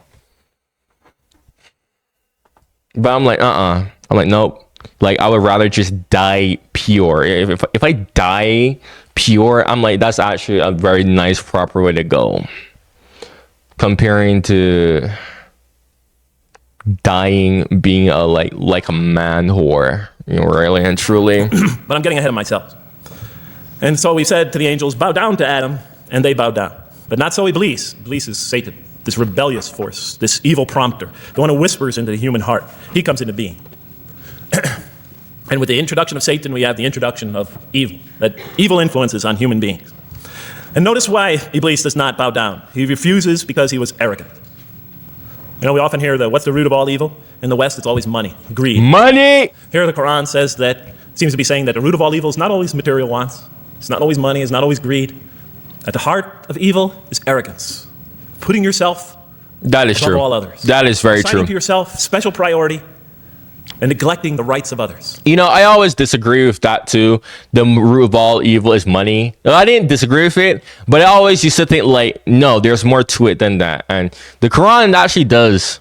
And like I said, guys, this is why I'm very open to listening to what the Quran has to say, because it's like the Quran does add a lot more details in things that the Bible just doesn't really seem to bother explaining. Of pride and arrogance and envy, the source of evil. He was of those who reject faith. I looked at that verse and I said, okay, I mean, I get why you would create angels to sort of influence man in a positive direction. But why in the story now are you introducing Satan? What sort of role does Satan play?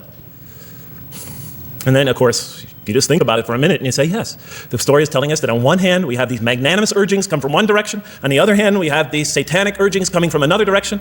In other words, the Quran is telling us that man is not only a learning creature, but he's a moral creature. He has understanding of right and wrong. Mm-hmm. And God infuses those, and allows those influences to come to him. Man is not only an intelligent being, but a moral being. Very, very relatable. You know, it's not very relatable. You just sort of read it. I found very, very relatable. Through it and see what it's saying. All right, let me pause here. Make sure I haven't checked to see. Make sure the audio is good. It's telling us that man is not only a learning creature, but he's a moral creature. He has understanding of right and wrong. And God infuses those. I'm not gonna lie to you, I'm really enjoying this video. I'm really enjoying this video because this video is very relatable. And this video, honestly, this video really hits me deep because, you know, it really does completely, it's literally like my entire experience. Like, I'm like, wow. I'm like, holy shit, I'm really going through that right now. Really going through that right now. Like, hearing this gives me more resolve to stay the type of person that I am. Because I'm telling you guys, bro, like, there are just some days where I just feel really fucking fed up with everything.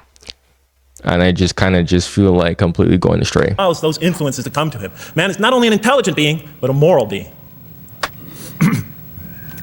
And so, you know, the Quran is not all that difficult to understand. You just sort of read it, I found, and you just sort of follow your nose through it and see what it's saying. I'm sure as most of you in this audience know. Okay, so we see that man is not only a learning creature, but he is a moral being as well. There's another verse in the Quran. It says, by the soul and that which whispers into it, or which breathes into it. It's morality, it's immorality, and it's God consciousness. Both of these we are under the influence of. And God allows us to be under the influences of. He creates us to be exposed to both influences. And then the verse says, truly he is successful, who causes it to grow. Causes his soul, his self, his real self to grow.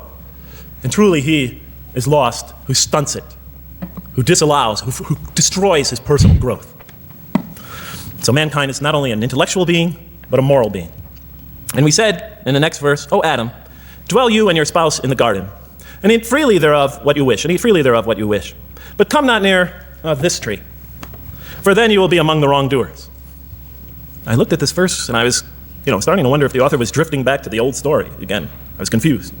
And we said, O Adam, dwell you and your spouse in a garden, and eat freely thereof what you wish, but come not near this tree, for you will be among the wrongdoers. I thought it was drifting back to the old story. Man sins, man's punished for his sins with earthly life. Maybe the author is drifting, he had a good idea, and now he's drifting back to the sort of traditional story. Maybe he couldn't make his mind up what story he wanted. Except for a couple things about this verse, and this happened with almost every verse as I read through it, is that the whole tenor of the passage is sort of not what you would expect. I noticed that the Quran in this story has a tremendous penchant for understating things.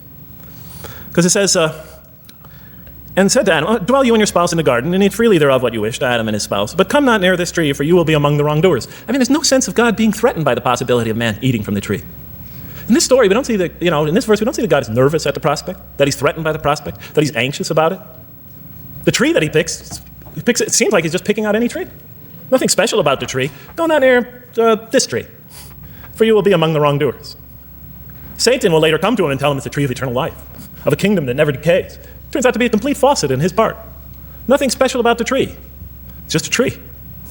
God's not nervous at the prospect at all. In the tradition that I came from, God is threatened by the prospect. He has to put an angel with a fiery sword by to protect the tree, so that mankind never goes next to it again. I'm not putting it down, I'm just pointing out the difference of the story. They're both beautifully told. But he has to guard the tree. Why? Because if they eat from it, they'll become gods like us. This man, he already has a rebellious nature. Can you imagine if he eats from this tree? Can't let him get near that tree. But here, just, calmly says, but if you do, you'll be among the wrongdoers. God is not worried about himself. It's just warning man. I'm not gonna lie to you. The like Genesis in the Bible, I always used to question that, where I'm like, wait a minute, this is God. Why would God be so concerned whether or not Adam would eat from the tree and guard it? I'm like, it really sounded uncharacteristic of somebody like God. The way how the Quran portrays it sounds way more uncharacteristic of God, really and truly. The way how it's portrayed in Christianity's version is very uncharacteristic, and I always used to think, this is kind of weird, very odd. What? Going through all these lengths for an outcome that is going to happen anyways? Clear that if you do this, you've committed a wrongful deed. Yeah. Again, the whole tenor of all these verses that you read through it is God knows exactly what he's doing. Okay, next verse.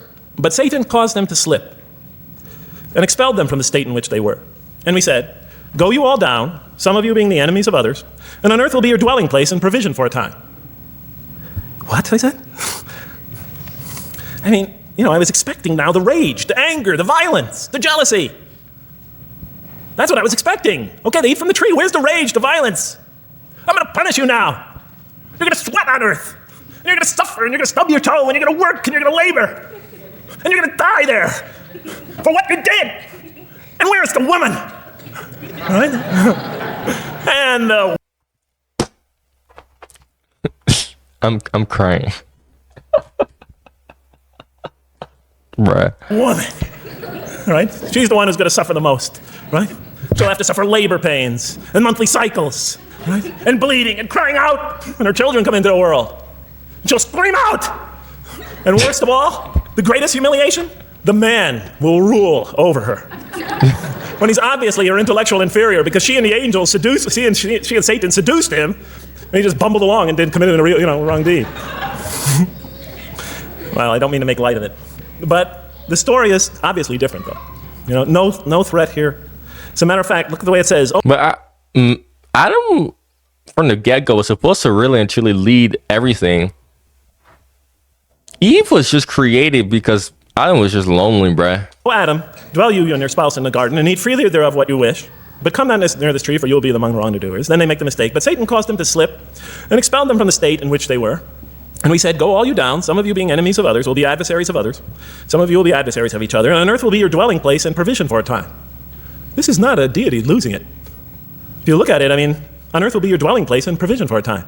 That's not the words of a God that is lost, that is really extremely upset.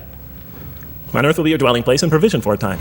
When I walked into the hotel today, and they said, and it's this nice one up here, I don't know the name, I can't remember the name of it, but it has a continental breakfast. And they said, your room will be room 111, and there's continental breakfast in the morning. I didn't say, I didn't think they were mad at me. Because they said, you're going to sleep here, and this is going to be your provision in the morning. Oh, thank you. But notice something else about this verse. I mean, when you read these verses for the first time, I don't know, maybe I'm nuts, and many people think I am. But when you read these verses for the first time, I mean, this is just so much that catches your attention. But Satan caused them to slip. I remember, I couldn't get that verse those words out of my head. Satan caused them to slip. To slip? The greatest sin in the history of the human race, and it's called a slip? In my culture, slip means, you just momentarily, for a fraction of a second, you lose your focus. It's not a big deal. My Uncle Bob used to always say to me, Jeff, I'm sorry, I'm 5 minutes late, I slipped up. The understanding is it's no big deal, it's just a slip. That's what we say when we make a minor mistake. I slipped up, don't worry about it, never happen again. A slip, I said? Momentary loss of focus? The greatest sin in the history of humanity? Why we're all here? Why we're all suffering? Why we experience death? A slip? I didn't believe it. I went to my Arabian friends at that time. I didn't know any Arabic. They came to this verse. We went through it line by line. I said, now don't change any words. Just read them one at a time. But Satan made them, and I said, okay, this one right here. What does it mean? Tell me what that means. They looked at it. It says, slip. Slip. And expelled them from the state in which they were. A slip, I thought? But then maybe I was trying to force the traditional understanding, the traditional interpretation. Maybe it was just a slip. I mean, after all, they didn't commit murder. They didn't commit robbery, rape, pillaging, assault. They ate a couple of pieces of fruit. It's not the greatest sin in the history of humanity by any means. And then the next verse says, and then... From the Christian perspective, the reason why it is such a big deal, though, is because it was the tree of knowledge and evil. It was the tree of knowledge, and the problem was that they ended up having the same knowledge potential as God himself. That's the problem. That's where you get stuff like, and I'm even pointing this out actually. When you look at animals, right? Animals don't care about if they're naked or not. That's a human thing, bro. No animal cares about, oh my God, look at me. Oh my God, you can see my banana. Oh my God, you can see my taco. Oh my God. Bro, that's a human thing. And it's like, what is that? Because, well, humans ate. It was humans who ate from the tree of knowledge and evil. So of course,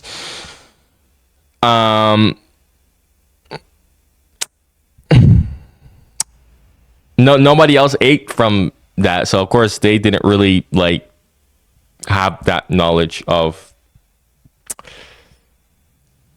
good or evil. Like it was only humans. So they were expelled from the state in which they were. Well, what state were they? Let's see now. Let's go back from where we started. First, mankind is being taught. We see he's an intellectual being. Then we show he's a moral being. Moral being means he's a being that's going to have to make choices. And then God gives him this choice. It's not a huge deal. It's not the gravest sin in the history of humanity by any means. It's minor by any standards. They make it, though. We see that God originally intended to put man on earth as his vicegerent. We see a period of preparation where he's being prepared intellectually, where he's growing intellectually, where he's growing as a moral creature. When does God finally put him on earth? What signals that he's ready to begin? He makes his first independent choice. It's not the worst deed in the history of humanity. It's minor on anybody's scale, but it shows that mankind is ready to act on his own, to be his own, to make his own choices, that God has empowered him to make choices, and he's ready to make them and carry them out, and see them most often to their expected ends, if God wills. And that seems to be the only real significance of it. also for previous context as well. Previous context. Sorry, that's my ADHD side coming out. I don't like to show too much of that on camera. Trust me, I'm like way worse there. I try to keep a level of professionalism mixed with my like authentic self, but that was like way too much of my authentic self there. What the heck was I saying there? I forgot what I was gonna say. Okay. Also, there's context too why this is actually significant in the Christian perspective. Because remember, from the Christian perspective, I'm not sure about Islam. I think Islam also believes this, but the Islam perspective is that Lucifer just didn't want to bow down to Adam, and that's how he got cast out of heaven. The Christian perspective is that Lucifer was the most beautiful thing ever created, right? So much so that even the Bible warns people that when you see him, do not confuse him for an angel or any like angelic being or like God or anything like that, because he's so beautiful, right? The most beautiful thing God ever created, right? So you see, like, God really had like a big emphasis of beauty. Like, beauty was always a thing, right? You know what I mean? So, but you know, Lucifer, right? You know, that arrogance, right? Long story short, you know, his beauty and his power combined with the beauty really made him like super duper arrogant. And, you know, he thought, you know what? Like, I could take God's throne. I'm better than God. I'm gonna take his throne. I should be the one on the throne, not him. And, you know, long story short, I think we all know what happens there. You know, God, it's the fact that it wasn't even Lucifer himself that tried it. It was the fact that he took like 1/3 of heaven. 1/3 of heaven. 1/3.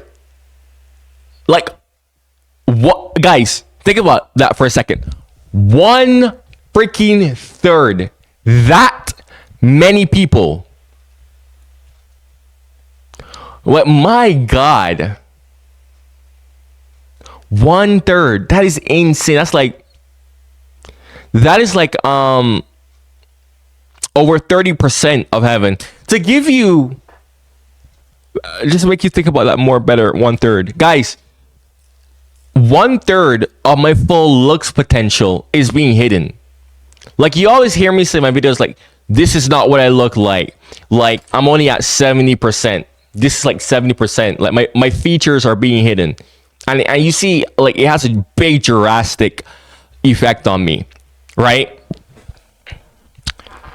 Like, I remember there was like one day where I kind of saw like a glimpse of what I'm actually supposed to look like.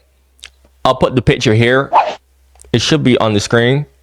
I had to take a picture because I was like, Jesus Christ. I'm just too gorgeous right now. I gotta save this. But yeah, but no, like 1/3 of my looks, like my maximum looks potential is like being hidden. Like, 1/3 is not a joke of a number. Okay, that's very drastic. But anyways, so from the Christian perspective, due to the sheer number of angels that turned against freaking God, that became fallen angels, God had a dilemma. He's like, oh my God. No pun intended. He's like, oh dear God.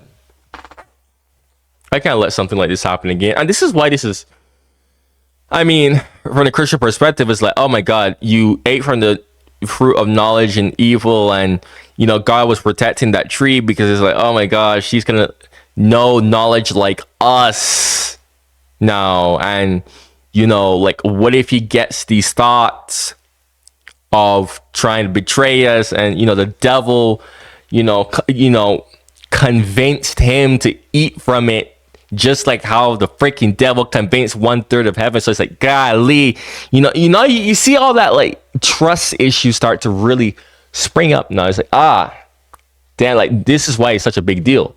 When you really understand that context of, well, the devil convinced 1/3 of heaven, and now he just went and convinced God's best creation ever. Because remember, we're literally considered God's best creation ever, to eat from the freaking tree. And I don't even think it was like the fact that, I mean, it was a big chunk was from the fact that, like, Adam and Eve knew things that they weren't supposed to do. They had like that forbidden knowledge now. I said, oh no, why do you know this? Guys, I mean, even in I don't know about the Quran, but even in the scriptures, bro, like when Job was freaking asking like questions and doubting God, like, oh, why does this exist? Why does that exist? How does this work? Oh, why should I believe this? And God basically looked at this man and was like, bro, that doesn't matter. It's too complicated for you. That doesn't matter, and you shouldn't care about it. It doesn't matter. There's a reason why this stuff isn't even emphasized in the Bible that much, because really, actually, God doesn't really want us to care, and it shouldn't really matter to us anyways. So yeah, I mean, like, it is a big deal, but I think that, in my personal opinion, what really was the bigger deal was the fact that Lucifer managed to pull the same thing off again, where he managed to convince Adam and Eve to eat that fruit. And now God was really placed in a really unfortunate position where it was like, Jesus, man, like, this is the second freaking time that this BS happened. And you know what they say though, third time's a charm, because at the end of the day, the Christian perspective is we're all here to prevent another rebellion like that from happening again. And really and truly, when you see how awful a lot of people are, it kind of validates that whole reasoning, honestly, because you're like, oh, okay, I could see how the devil was able to convince like 1/3 of heaven to freaking turn against God when you really see how bad people are. So maybe I'm getting this wrong. Maybe God just blows off into an angry rampage the next verse. So I look at the next one and it says, and then Adam received words from his Lord, and God turned to him mercifully, for he's oft returning, ever merciful. Well, if I had any doubts up till now that God is not enraged by what this has happened, that God hasn't prepared mankind for this choice, for what was eventually going to happen, that all this was preparation for mankind to begin his earthly sojourn in this famous allegory, if I had any doubts before now, I had them, certainly didn't have them after reading this verse. This verse is entirely consoling, reaching and merciful, reaching out to mankind in mercy. Mankind goes to earth. He's obviously afraid. He obviously feels remorse. He's in an unfamiliar environment. And what does God do? He turns to him. He turns to him. In Arabic, the word has the meaning of like a father turning towards an infant or a child, or somebody, or a parent, a mother turning towards her child. And he turns to him mercifully, and for God is oft returning, ever merciful. And Adam receives words from his Lord. What kind of words? Probably words of consolation, words of hope, words tell him not to be scared. And in the next verse, we see those are exactly the type of words that Adam receives. He says, go down, Adam and his spouse. Go down from the state, all of you together. Repeating that again, just so that we know that this is not a punishment here. Go down from the state, all of you together, and truly there will come to you guidance from me. And whoever follows my guidance has nothing to fear, nor shall they grieve. It is an emotional picture. This young couple is here, in fear, in shame, feeling remorse, and God reaches out to them and turns towards them and tells them, you have nothing to fear, nor shall you grieve. I know this is tough for you, but you've been prepared for it up till now, through your entire existence. It had to happen. This is a necessary stage in your development, in your growth, but just hang in there, follow my guidance, be true to me and I'll be true to you, I'll guide you, I'll help you, I'll do whatever you need. Just follow my guidance and you have nothing to fear, nor shall you grieve. Okay. So I was impressed. I thought this author, whom I didn't know, I thought was extremely brilliant. Because the story is entirely coherent, but it's bringing out entirely new meaning. And it's stressing some things in the human equation that I would never have normally thought of. Actually, I thought these sort of things argued against the existence of God. Here, the author was using them to say, look at these play a fundamental role in the purpose of life. What? Intellect. Human beings have intellect. Right. In response to the angel's question, they are moral creatures, and they are subjected to evil and angelic promptings, and they have to choose between them again and again and again throughout their existence, and their growth, which the Quran talks about frequently, is going to depend on that. Okay. Let's talk about morality. This is a big thing. Oh my God, it's such a big debate. I've seen a lot of people say, oh, morality is just a human construct. Like, I saw this video, right, of a guy who was like, oh, you shouldn't be moral. Like, he was talking about, like, freaking, like, dating. And he was like, bro, you should not be moral towards women.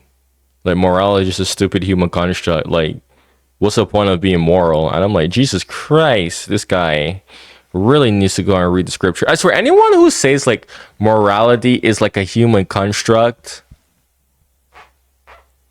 I'm like, bro, you really need to read the scriptures, or at least have some knowledge of the freaking scriptures, because if you really like understood just a little bit of the scriptures, you would understand like where the whole concept of morality comes from. And, I see a lot of people will say, like, morality is pointless. It's pointless to be moral. What's the point? And really, actually, if you're a non-believer, there is no point in morality. That's the thing, it's like, this is why a lot of these people who are like non-believers and stuff, their ignorance is quite comical to me. So of course you're going to say stuff like this, bro, because you don't have any knowledge of the scriptures. Bro, morality is like basic common sense, in my opinion. It's like, bro, God instilled that in you so that you could go freaking make a choice, bro. Nothing more, nothing less. Like all these people who keep on saying, oh, morality is pointless, morality is stupid, blah, blah, blah, blah, blah. Like, bro. We're here to grow, as we will see. But it emphasizes choice. Human beings are creatures of choice. It also emphasizes suffering.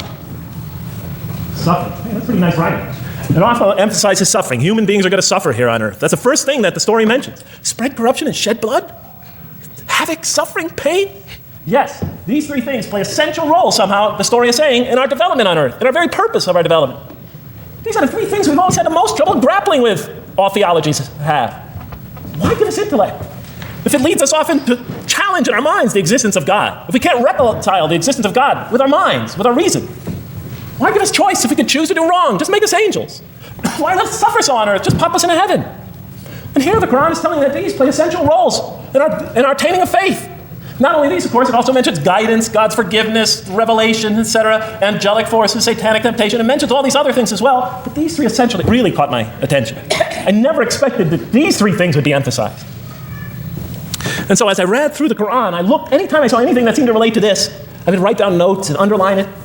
And I would walk up and down in San Francisco with my pen as I'm walking, because I like to walk about 7 miles every day, and I'd be underlining. My friends would always say, Jeff, what book are you reading? And I would lie to them. I'd tell them, oh, it's a great novel or something. I didn't want them to know that I was reading the Quran. I think they thought I was going nuts. But in any case, so very quickly, I was wondering, does the Quran really emphasize reason? Does it really emphasize choice? Does it really emphasize suffering? How much more time do I have, Madam Speaker? 35? 25, okay. I'll do the best I can. So let me just try to indicate to you, as I read through the Quran, and I'll try to get through this quickly, because you guys look tired. And I know you're interested to find out how that basketball game is turning out. Let's see, does the Quran really emphasize reason as essential to human growth, to this experience we're having on earth, to our very purpose? And the answer is definitely yes. So much so that even Western Orientalists, people who wrote against the Quran, said that this is a major feature of the Quran, a feature that you cannot miss. Henri Lamens, writing in the early part of the century, one of the famous Orientalists, who wrote very much against Muslims, hoping to unseat them from their religious belief. He wrote, the Quran, and this is his quote, is not far from considering unbelief as an infirmity of the human mind. Unbelief is, he thought, and he was saying it mockingly, is like, you can't think straight. You're not using your mind right, as my father used to say. Maxime Rodinson wrote at length about the rationalistic approach of the Quran to faith.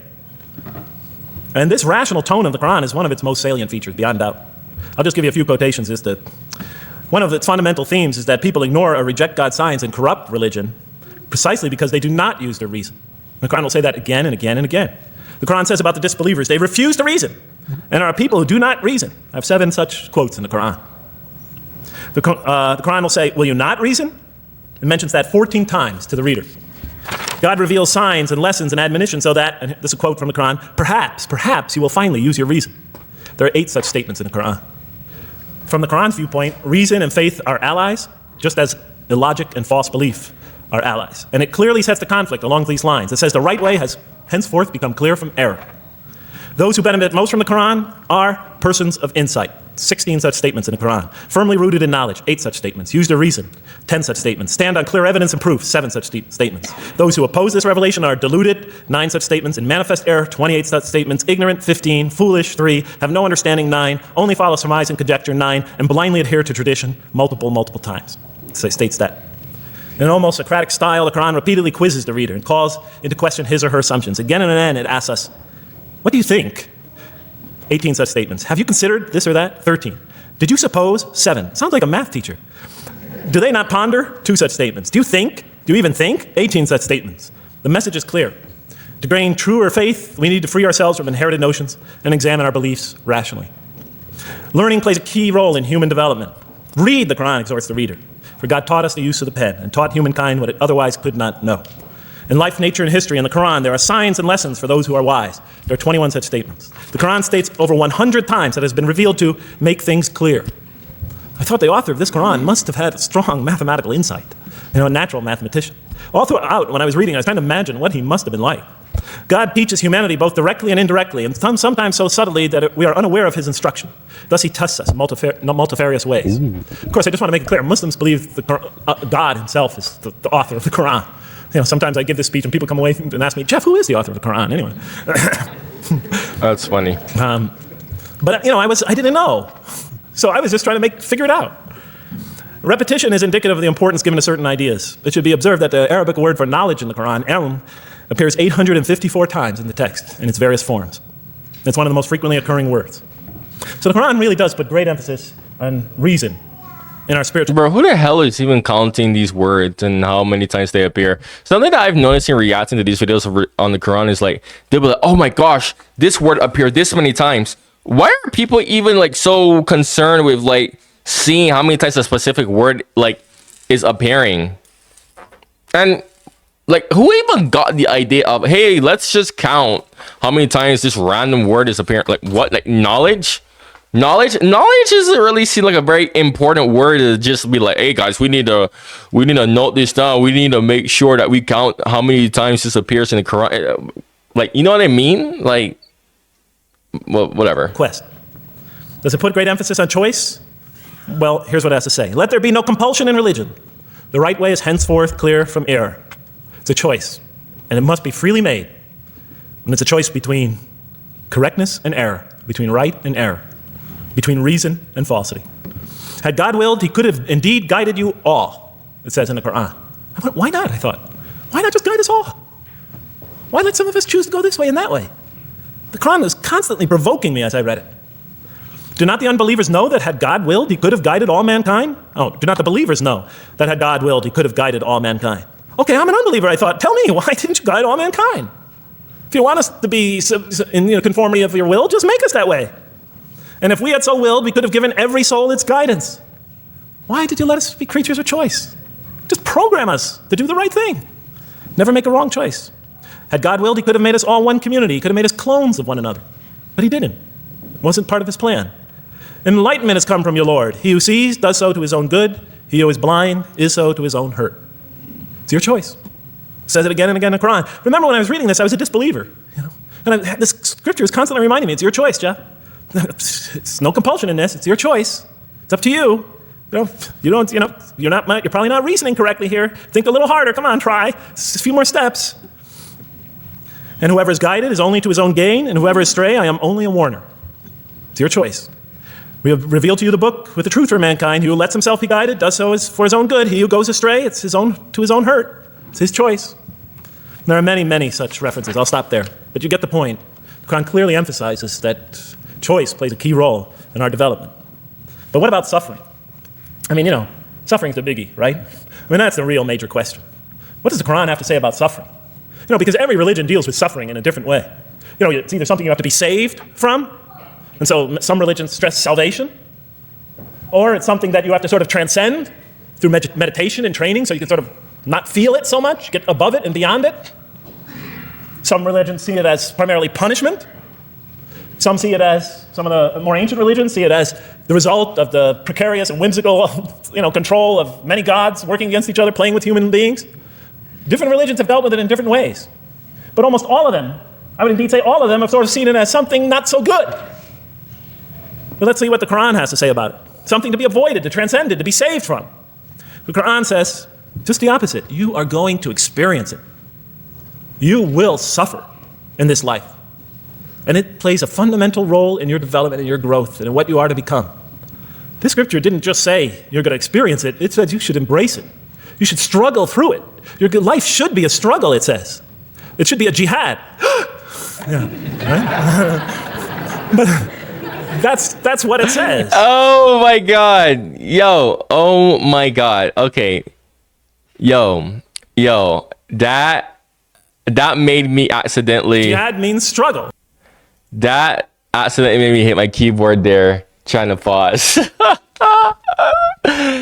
Because, even in my like Sira reactions, I even pointed this out as well. I was like, the word jihad, because I'm like so used to living in the West, and because of this, I'm so used to hearing this word in such a bad way with like bad context. The word jihad to me is like, every time I hear it, I'm like, oh my god, he said the bad word. It wasn't really until I started like reacting to these videos on the Quran, bro, that I was like, wait a minute, like, okay, this is just a normal word. This is just like like, bro, like, this is just like normal. This isn't anything crazy. So really, that's so relatable though. That joke that he did, that's actually so real. When the Quran most says jihad, it's most often not in the context of fighting. Qital is the Arabic word for fighting. But it says even in the Mecca verses, long before Muslims had to defend themselves against their oppressors, it mentions that you have to struggle in the path of God. With the Quran, it even says. Struggle in the path of God with this Quran. Life is a struggle. It says in one verse, most assuredly we will try you with something of danger and hunger and the loss of worldly goods, with the loss of your lives and the fruits of your labor. Most assuredly we will try you. It's not just talking about evil people, good people. But give the good news, the glad tidings. Be happy for those who are patient in adversity and suffering. Good news, I thought? Doesn't the author understand the terrible effects of suffering? Give the good news to those who are patient through adversity, who when calamity befalls them say, truly unto God we belong and truly unto him we shall return. In other words, that this could benefit them. It was a remarkable statement. Here's another one. Do you think that you can enter paradise without having the like of those who passed away before you? And the next verses start to explain these people were good people who suffered terribly. Do you think that you can enter paradise without going through the same? Why, I thought? Why do we have to suffer in life? Misfortune and hardship befell them, and so shaken were they that the apostle and the believers with him would exclaim, when will God's help come? These are good people. When will God's help come? Oh, truly, God's help is always near. You will certainly be tried in your possessions and yourselves, the Quran tells the reader. You're going to face hardship. It's guaranteed. Every soul must taste of death, and we try you with calamity and prosperity, both as a means of trial. And to us you are returned. You are going to have hardship here. There is going to be no heaven on earth. This environment is made to be an environment of adversity. It is made to be an environment where you have to work, where you have to struggle, where you have to strive. And it plays a key role. Oh man, truly you've been toiling to your Lord in painful toil, but you shall meet him. You're toiling, yes, but you shall meet him. We certainly created man to face distress. What, I thought? We certainly have created man to face distress. You made us to face distress? Does he think that no one has power over him? Sometimes people get, so down, they just think, this can't be a God, and look how I'm suffering. He will say, I have wasted much wealth. Some people just become totally devoted to worldly aims. Does he think that no one sees him? Have we not given him 2 eyes to see with, a tongue, and 2 lips to communicate with, to learn from by communicating? Can't he see around him? Can't he tell from communication with other people? Haven't we pointed out to him the 2 conspicuous ways? What are the 2 conspicuous ways? But he attempts not the uphill climb. One of them is the uphill climb. And it says this is the way you should be pursuing. And what will make you comprehend the uphill climb? It is to free a slave, or to feed in a day of hunger, an orphan nearly related, or the poor one lying in the dust. Then he or she is of those who believe, and exhorts one another to patience, and exhorts one another to mercy. You have not attained to faith until you struggle the uphill climb. It's telling us you should pursue the uphill climb. What is the uphill climb? Reaching out to your fellow man who suffers. To feed the poor one. To help the poor soul that's lying in the dust. And all over the world there are people in that state. And we watch the news as if it's just entertainment. And the Quran tells us this is something you should involve yourself in. That is the road that you should travel. It describes a successful life as an uphill climb. Well, I can see I'm running out of time, so I'm going to have to tie this up in about 15 minutes, I guess. But definitely the Quran emphasizes these 3 elements in the human drama. But as I read through it, I couldn't see how it all fit together. I mean, why didn't God just... Why? Why do we have to experience these? What purpose do they play? Just pop us in a helmet, beam us up, I thought. Well, one thing, like I mentioned before, the Quran will repeatedly emphasize that we're here to grow and to learn. And I'll give you 4 or 5 quick verses because I know you're tired. It says, our Lord, and raise up in their midst a messenger from among them, who shall recite unto them your signs, and shall teach them the book and the wisdom, and who shall cause them to grow. We have to learn wisdom in the book, and Revelation in particular, and who shall cause us to grow. And we have sent among you of yourselves a messenger to recite our signs to you and to cause you to grow. Truly God was gracious to the believers, this is in the 3rd surah, when he raised up from among them a messenger from themselves to recite his signs to them and to cause them to grow. It is he who has sent among you, who has sent among the unlettered people a messenger from among them to recite his signs and to cause them to grow. These are all distinct references. Just 2 more. There are many more.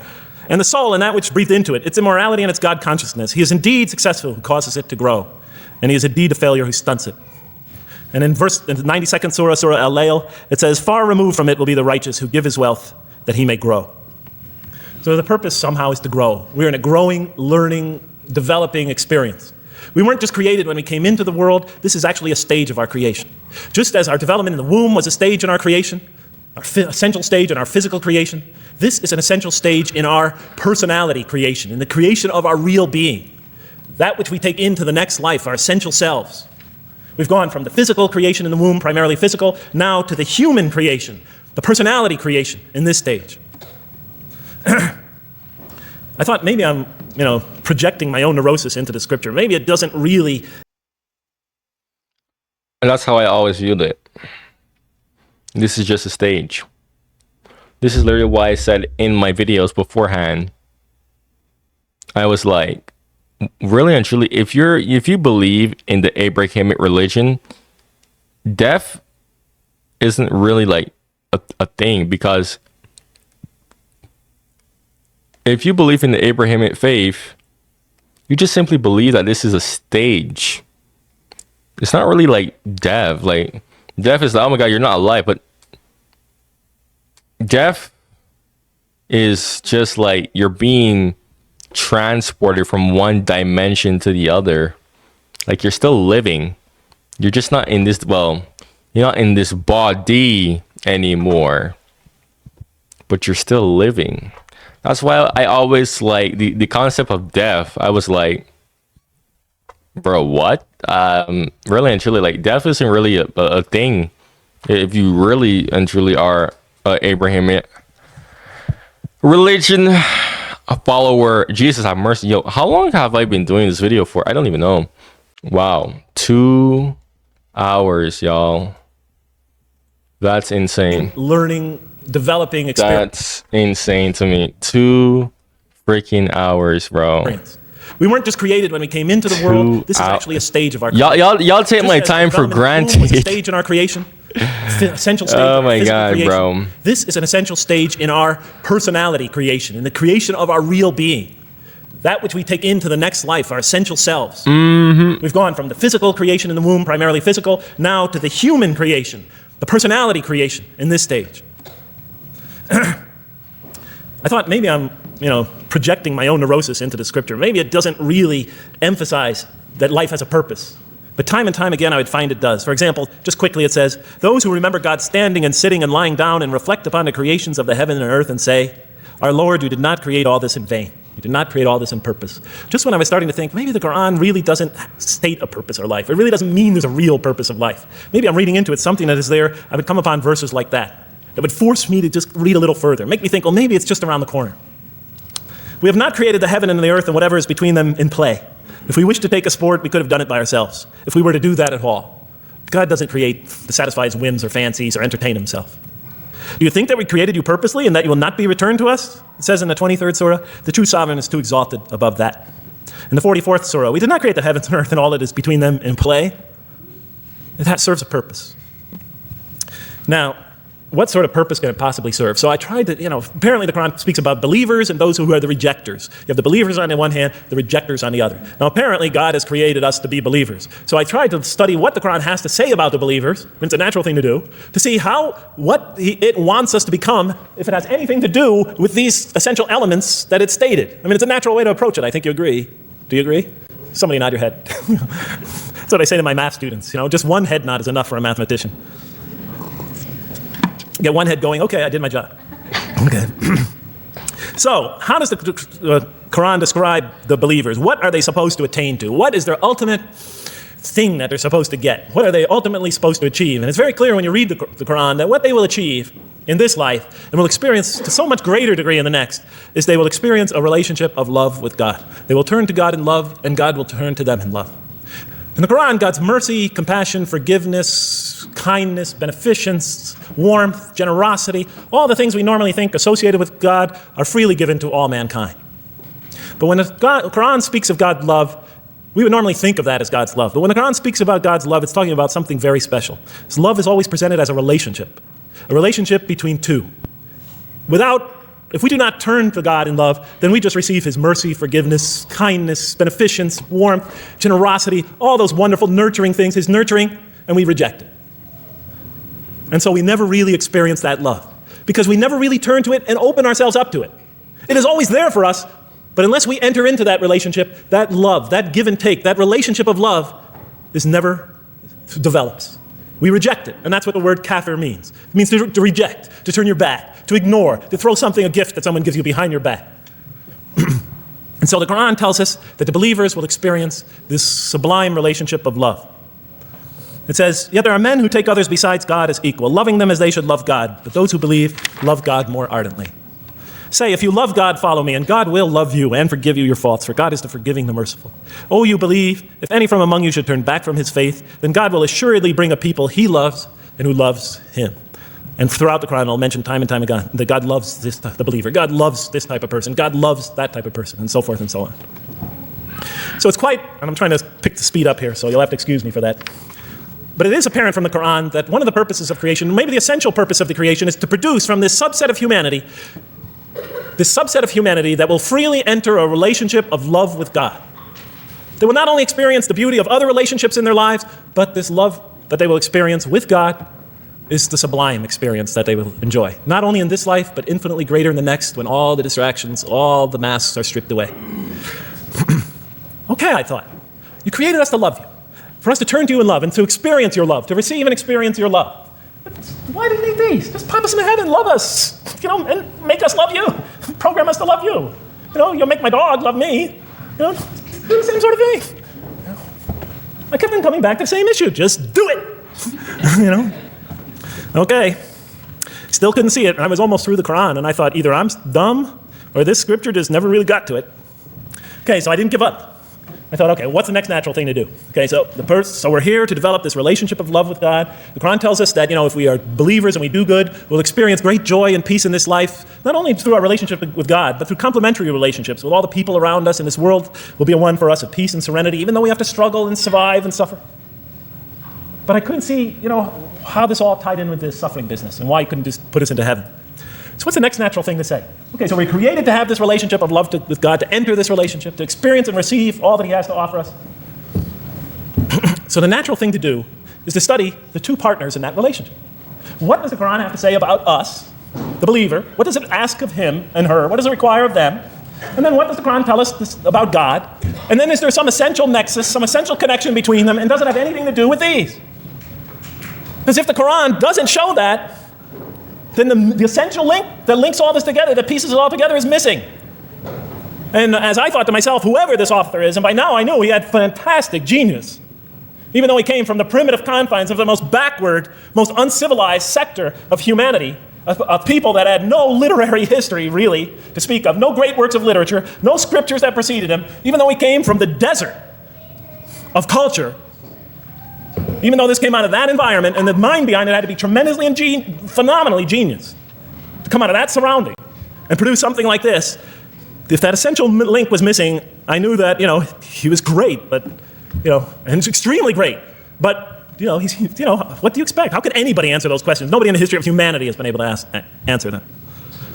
Okay, so I thought, first I'll see what the Quran has to say about the believers. What does it require of them? Then what it has to say about God, and see if there's some essential link.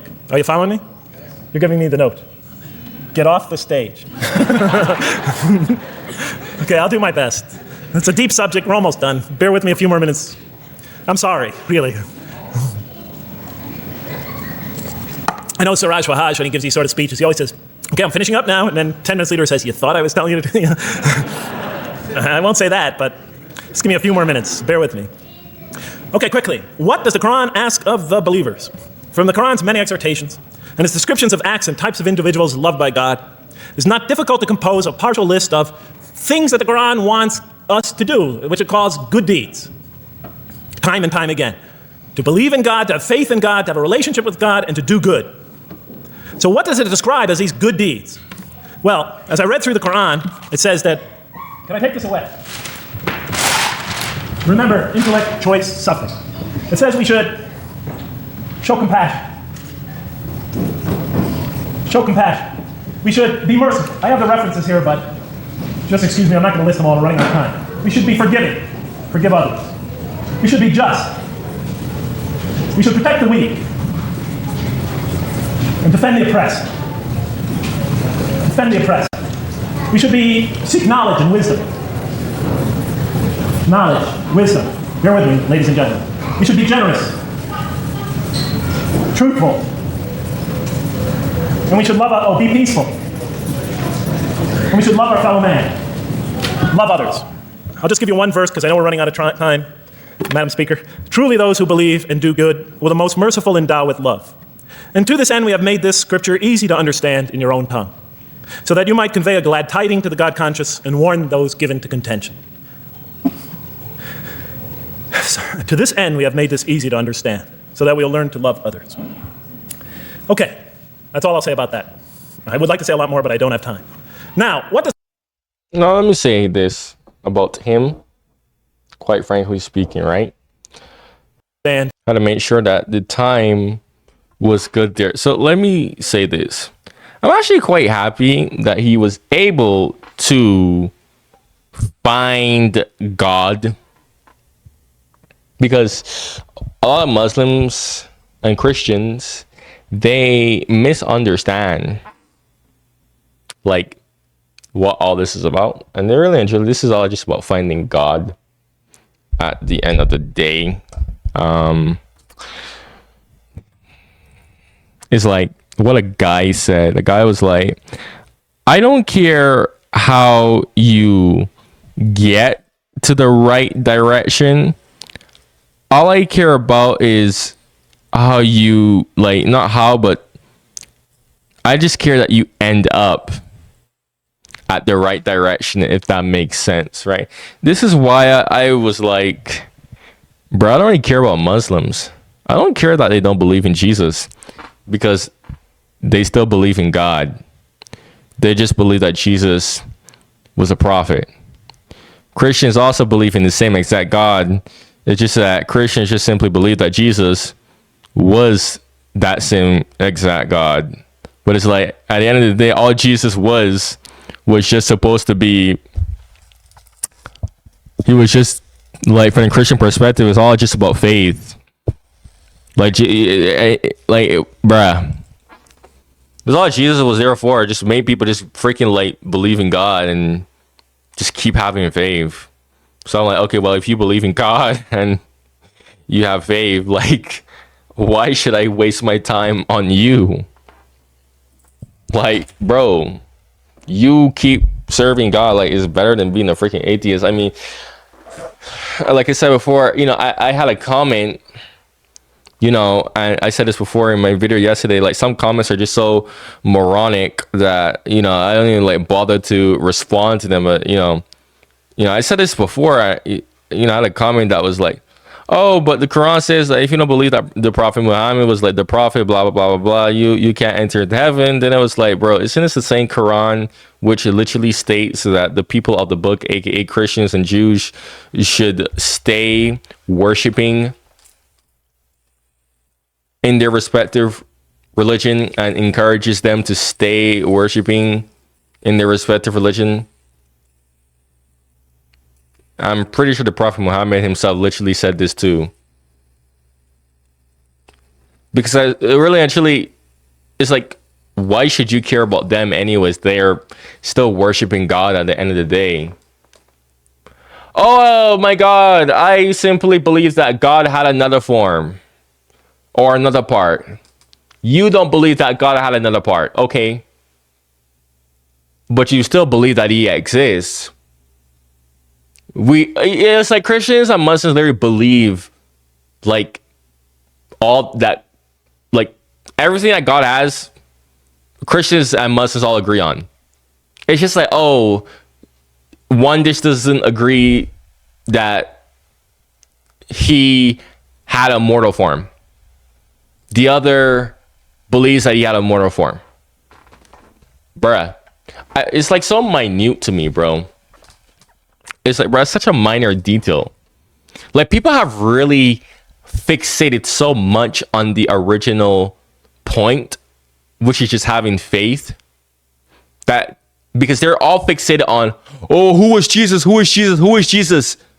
When people really forgot who Jesus, like the whole point of Jesus was just like to make people just have more freaking faith, bro. I mean, like, even from the Muslim perspective, the whole point of Jesus was just to have faith, just to preach the word of God, to just make people believe in God.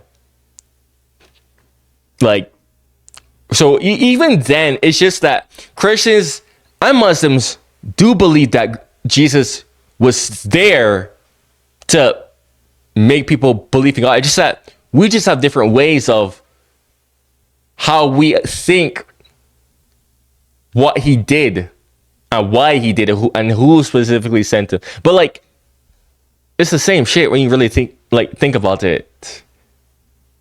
Just different interpretations. Like, bruh, go talk to people who actually don't believe in God. In your own tongue, so that you might convey a glad tiding to the God conscious and warn those given to contention. Ooh. To this end, we have made this easy to understand, so that we'll learn to love others. Okay, that's all I'll say about that. I would like to say a lot more, but I don't have time. Now, what does the Quran tell us about God? You have to realize I'm just about through with the Quran here, my first time reading it. And now I was really caught. I searched my head. What does the Quran tell us about God? It tells us nothing could be compared to him. That he's outside anything that we may compare to. That our definitions do not encompass him. That our reason cannot comprehend him. That he is transcendent and we are finite. That he is immortal. He transcends time and space and we are bound by it. That he is immortal, we are mortal. He is uncorporeal, we are corporeal. That we have no way of comparing ourselves to him. Nothing could be compared to him. I thought, oh my God, I'm so close and yet so far. Because I'll never understand the essential link between us and God and why these three things fit into place. Because the Quran tells us that we could never really quite understand God. Or at least that's the way I thought. And so I put down the Quran when I had finished it. And much to my dismay, I was honestly disappointed because I thought the author made a brilliant try. But he never quite made it. And so I was sitting in front of, about 3-4 weeks later, I was sitting in Diamond Heights in my apartment watching a football game, I think it was. And you know, sometimes things just slip into your minds when you least expect them. And I'm sitting there watching it, and all of a sudden into my mind came a thought. And I said, wait a minute. The Quran does tell us so much about God. It tells us again and again and again, but somehow I just missed it. Just skimmed over it every single time. Because if you turn to almost any page, if you turn to the beginning of any surah, you could see time and time again essential information about God that I just thought was sort of a literary device, something to make it just sound more beautiful. Because if you turn to the beginning of any surah, you'll see the words Bismillahir Rahmanir Rahim, in the name of God, the most merciful, the most compassionate. If you read almost any passage, long passage, when you come to the end of it, it's punctuated by dual attributive statements like God is the merciful, the compassionate, God is the forgiving, the gentle, God is the kind, the protector, God is the generous, the truthful, God is, and so forth and so on. There are tens of thousands of such references in the statements in the Quran. What the Quran defines as God's most beautiful names, his attributes of perfection, repeated again and again and again on almost every page. And as I sat there, sitting by the television, I started to jot them down in my, on my little piece of notebook there. Same notebook I used to jot these down before. And I began to list from my own mind the attributes of perfection as I remembered them. And they were, God is the compassionate. God is the merciful. God is the forgiving. God is the just, the protector, the defender of the oppressed and the weak, the knowing, the wise, the generous, the kind, the truthful, the loving, the peaceful, the source of all peace, the truth, and so forth and so on. Every item I had listed in my list for the qualities that we human beings are supposed to develop, the Quran was telling me had its infinite source and perfection in Allah, in God. And then all of a sudden, all the pieces fell together. Then I suddenly saw it, as I see most of you probably see as well. That now, suddenly it all began to make sense to me. In what way do I say that? Well, it was now obvious why we had to develop these qualities. It was now obvious how these things on the floor here fell into place. And I'll just say it clearly. We're here to develop a relationship with God, to become closer to God. But how can you become closer to God when He's transcendent and you're finite, when He's immortal and you're immortal, vice versa? When He's immortal and you're mortal, when He's unbound, fettered by time and space, and you are, and so forth and so on. How can you become close to that one? If I want to become close to you, I need to have something to share with you, something that we have in common. So, for example, if I want to come close to this young man here physically, I'll approach him because we both have bodies and I can position my body closer to him. Physical presence, bodily presence is something we both share. If I want to become closer to that gentleman back there, if I want to become closer to him intellectually, I'll reason with him so we will have a convergence of minds because we both possess reason. If I want to become closer to one of my sisters on this side emotionally, I'll try to appeal to their sentiments because we both share feelings and similar types of experiences that generate those feelings. But how does one become closer to God? What do we share with Him? We share with Him exactly what He gave us. Because the Quran tells us that when we came into this life, He breathes into our spirit something of His spirit. And that we come into this world with the seed of these very qualities within us. And we could either kill them, stunt them, as the Quran says, or cause them to grow. And when we grow in these, we grow in our ability not just to experience tremendous beauty in life through all this, but we grow in our ability to receive and experience the infinite beauty, the infinite peace, the infinite truth, the infinite compassion, the infinite mercy, the infinite, etc., all the way down the list, that only comes from the infinite perfect source of all these. The more we grow in mercy, the more we grow in our ability to receive and experience in this life and in the next, to an infinitely greater degree, the mercy of God. The more we grow in compassion, the more we grow in our ability to receive and experience God's compassion in this life through prayer and through ritual and through contemplation and through other experience of others. And of course, infinitely more in the next life, the compassion of God. The more we grow in our truthfulness, the more we grow in our ability to experience God, the truth, because all truth comes from God. The more we grow in these things, the more we grow in our ability to receive and experience God's attributes of perfection. The more we grow in our ability to receive and experience His being. And that sort of nearness we are growing to Him is tied to our essential nature and to His. It's more than just physical nearness. It's more than just a convergence of ideas. It's more than just a convergence of feelings. It's a convergence of essential beings. It's the closest type of nearness two can feel, two can experience. I'll just give you a quick analogy, because this helped my children. Let's pretend I have a goldfish, a dog, and 3 children. 3 daughters, let's say. And I do have 3 daughters. No matter how much of my love, compassion, forgiveness, caring I pour upon that goldfish, it could only experience it to a tiny degree. It might not even really be aware of it. This is a very primitive creature. But my dog, on the other hand, when I show it all my kindness, all my love, all my compassion, all of what is essentially me, it can experience it to a much higher degree than my goldfish. And through its interaction with me, through its own trying to give its own self to me, we could experience a quite wonderful relationship. But my children, especially as they grow older and go through their own experience and their own development, could receive and experience all the love and the compassion and the forgiveness and the caring and the generosity and the protection, everything I have to offer. They could experience my being to a much higher degree than my dog ever can. And we could have a relationship of beauty that I could never have with my dog, as much as I love animals. Having had 3 daughters, I know that the relationship that you have with 3 beautiful daughters could never even come close. No other relationship could approximate that. Of course, my relationship with my wife is also extremely beautiful, and she might hear this. And she's a wonderful woman, really. I mean, she's the source of so much beauty. But, okay, Madam Chairman, I am ready. So that seems to bring it all together. So now, I thought, wait a minute. That doesn't explain this. Why the intellect? Why the choice? Why the suffering? I thought, you almost had me, this Quran. You almost duped me. You almost tricked me, seduced me into accepting this philosophy. But wait a minute. What about intellect, choice, suffering? Why do we have to experience these? Why couldn't you just programmed us to be merciful, compassionate, forgiving, etc.? Why do we have to go through all this? And then, of course, the answer came to me as quickly as I thought of it. So we are creatures, and we grow, and we become. And yes, and you can make us anything you want, but you can't contain any of those attributes I listed without these 3 things. In mathematics, we try, 3 premises that go into, proving a theorem. We try to see if we can take one of them away, and if it is essential. And all 3 of these are definitely essential. For example, you could program a computer never to make an incorrect statement. but it doesn't become a truthful computer. Never heard anybody say to me, Jeff, this Macintosh is the most truthful computer I ever saw. If it's programmed, it's not truth. You could program a CAT scan to help the sick, but it doesn't become compassionate. Never heard a doctor say, Jeff, if you want to see a compassionate CAT scan, you come right over here. Right? Because all those things, compassion, forgiveness, truth, caring, love, all are born out of choice, suffering, and reason. In order to do a compassionate deed, when we consider reaching out to someone in compassion, that person, first of all, that's inconceivable without the presence of suffering, an environment where there's suffering. And when we decide to help them or not, we reason in our minds, what is this going to require of me? It's going to require some suffering on my part, some of my giving of myself. And without that mental process, it doesn't become a compassionate deed. And if it isn't by choice, it's not a compassionate deed. It's that choice that makes it compassionate.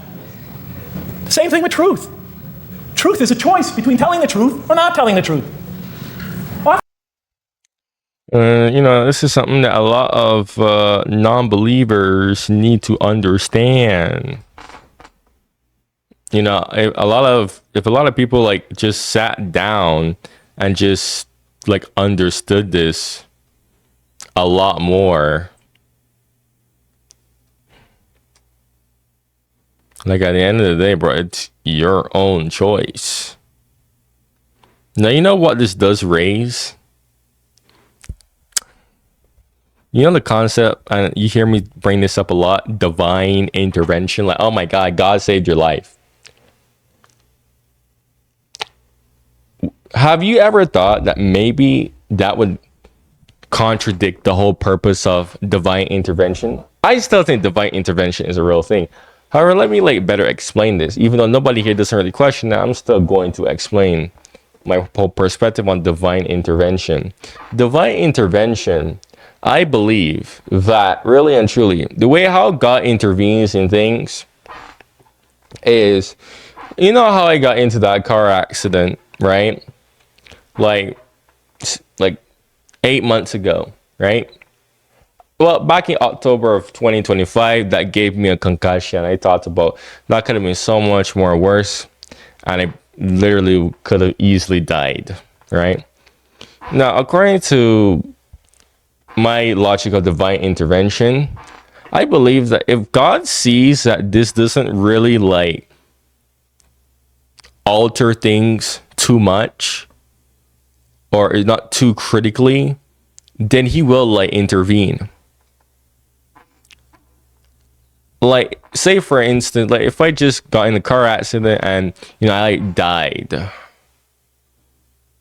and whatever goal that was supposed to be given to me, just went down the drain, what would have been the point of that?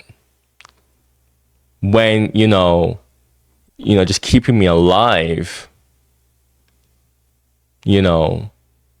stopping me from dying, doesn't really change anything.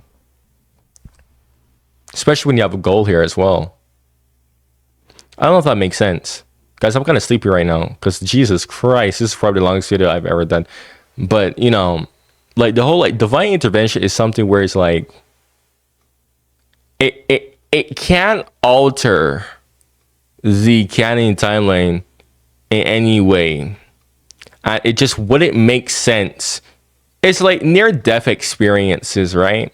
When people die and come back to life, where a lot of people describe, a lot of people say that they talk to Jesus, say that they talk to God, and say that they talk to their dead relatives. And it's always something like, oh, it's not your time to go yet. There's no point in you dying yet, right? Still live your free will, but it just wouldn't make logical sense to just let you just die right now, especially if you have a purpose. Like I said, I don't know if that makes sense, but this is why I believe divine intervention and free will can go hand in hand, because you're still living how you want and God is watching you. But let's say you're living a life where you're eating food too much, This is a good example, actually. And, you know, eating too much calories, what does it lead to? It leads to diabetes. You made the choice to eat all those calories. You decided to not stop. And now here you are with diabetes because of a choice that you made. Now, a lot of people do believe that divine intervention can still happen here. And they give a pretty logical sound reasoning. But compare this to someone who is just like chilling, like I was in that car accident. I was just sitting there in the passenger seat and this guy just bam hit me. Guys, that's the hardest hit I've ever had in my life. Ever since then, I've actually been terrified of going back in the car. I've been terrified to drive because I've never felt a hit that hard in my life. I was just sitting there just talking to my mom, and then all of a sudden, bam, felt the hardest, and I flew up. I was like, what the? Just like, what in the world was that? Guys, when I told you guys, I felt my organs. Like when I went up, because I had my seatbelt on, but when I went up, I literally felt my organs. You know when like something hits really hard, it makes everything go up, bro. I kid you not. I literally felt my organs coming up with me too. That was such a hard hit all of a sudden. But anyways,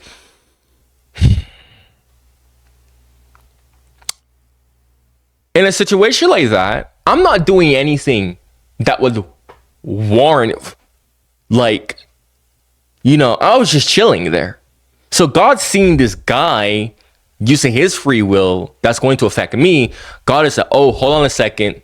Let's make sure that he's not like gonna, you know, be unalive from that, right? Because there's no point for him. Like he's just chilling there, and you know, he's like, he still has things to do here.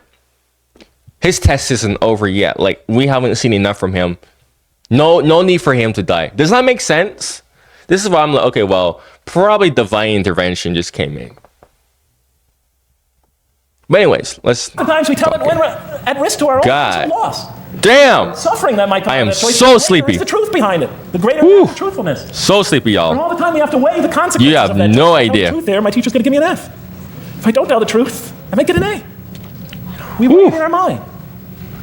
Last example: the famous wedding vow. You take this woman to be your wife, in sickness and in health, for richer or for poorer, until death do you part. What are they asking us? Do you knowingly make this choice, understanding full well what's at stake here? That it might involve richness but poverty, health or sickness, that suffering's going to be involved until death. Once a young lady told me, you know, you never really loved me.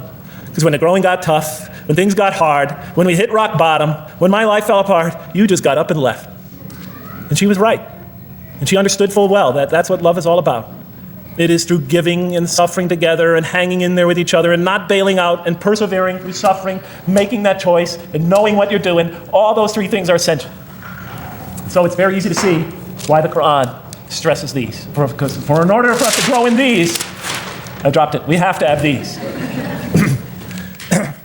And that's why it's very easy to see, ladies and gentlemen, why the Quran, 30 seconds, Madam Chairman, why the Quran talks about sin as self-destruction. The Quran says when we sin, we commit, the Arabic word is dhulm, or zulm, however dialect you have. Dhulm against ourselves. We oppress, we destroy ourselves. Because when we don't grow in these, when we grow in the very opposite of these, we are literally destroying ourselves. When we grow into things that are antithetical to these, we are destroying our natures and will not allow ourselves to receive and experience the beauty that could be in store for us this life and the next. And yeah, this is why it's like,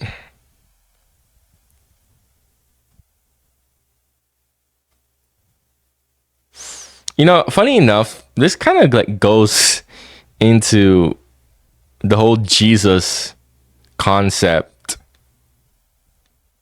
of why Christians believe in Jesus. But this video is so long. God, this would be the perfect time to talk about that. But I'm not going to talk about this here. Oh, God, I got to save this for a different video. Bro. Oh, my God, bro.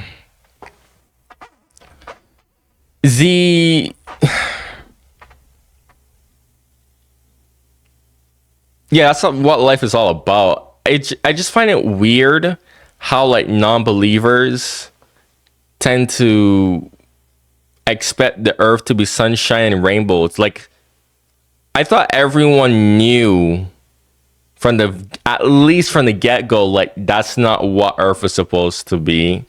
Like, people keep on, like, I keep on hearing people talk about, oh my god, why is God allowing all of these bad things to happen? Because I'm like, bro, because this isn't heaven. Obviously, Jesus. I'm like, bro, come on, bro. Like, come on. This is why I said I don't care which scripture you read. The Bible explains this. The Quran explains this. I'm pretty sure the Torah explains this too, bro. Like, it's just common knowledge that the world wasn't created to be perfect. Or at least this world isn't perfect and it's on purpose. That is not perfect. All the perfectness that you're wanting is on the other side, and you have to earn it. You have to pass the test. It's like, bruh, come on, bruh. It's like coming into this world and developing in the womb none of the physical things you need to experience comfort and joy and peace and happiness on a physical level in this life. It's as if you're coming into this life and you've destroyed yourself physically somehow in the womb, and you came into it and you had nothing to protect you from the cold, from the heat, from the harshness of the elements, from germs, from disease, nothing to protect you, nothing to satisfy, give you the ability to satisfy your thirst or your hunger, nothing for you to experience any physical comfort. This is all that matters as we go into the next life. If we don't develop these through our relationship with God, our very purpose of our being, then we will experience terrible suffering in this life, worse than if we came into this life in a physical state that didn't avail us of any of the comfort of this life. And so it'll be worse than fire. It'll be worse than endless fire. It'll be worse than a hell, the worst hell we could possibly imagine.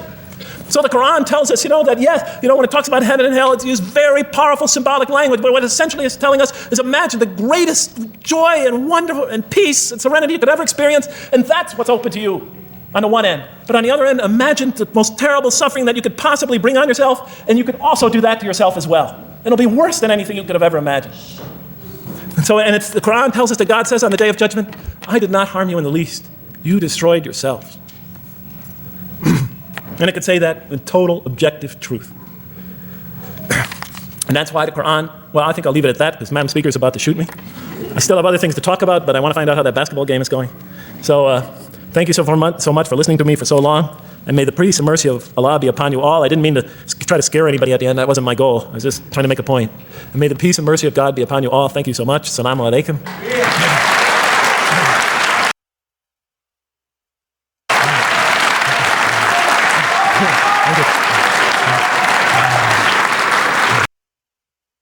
I guess that's the end.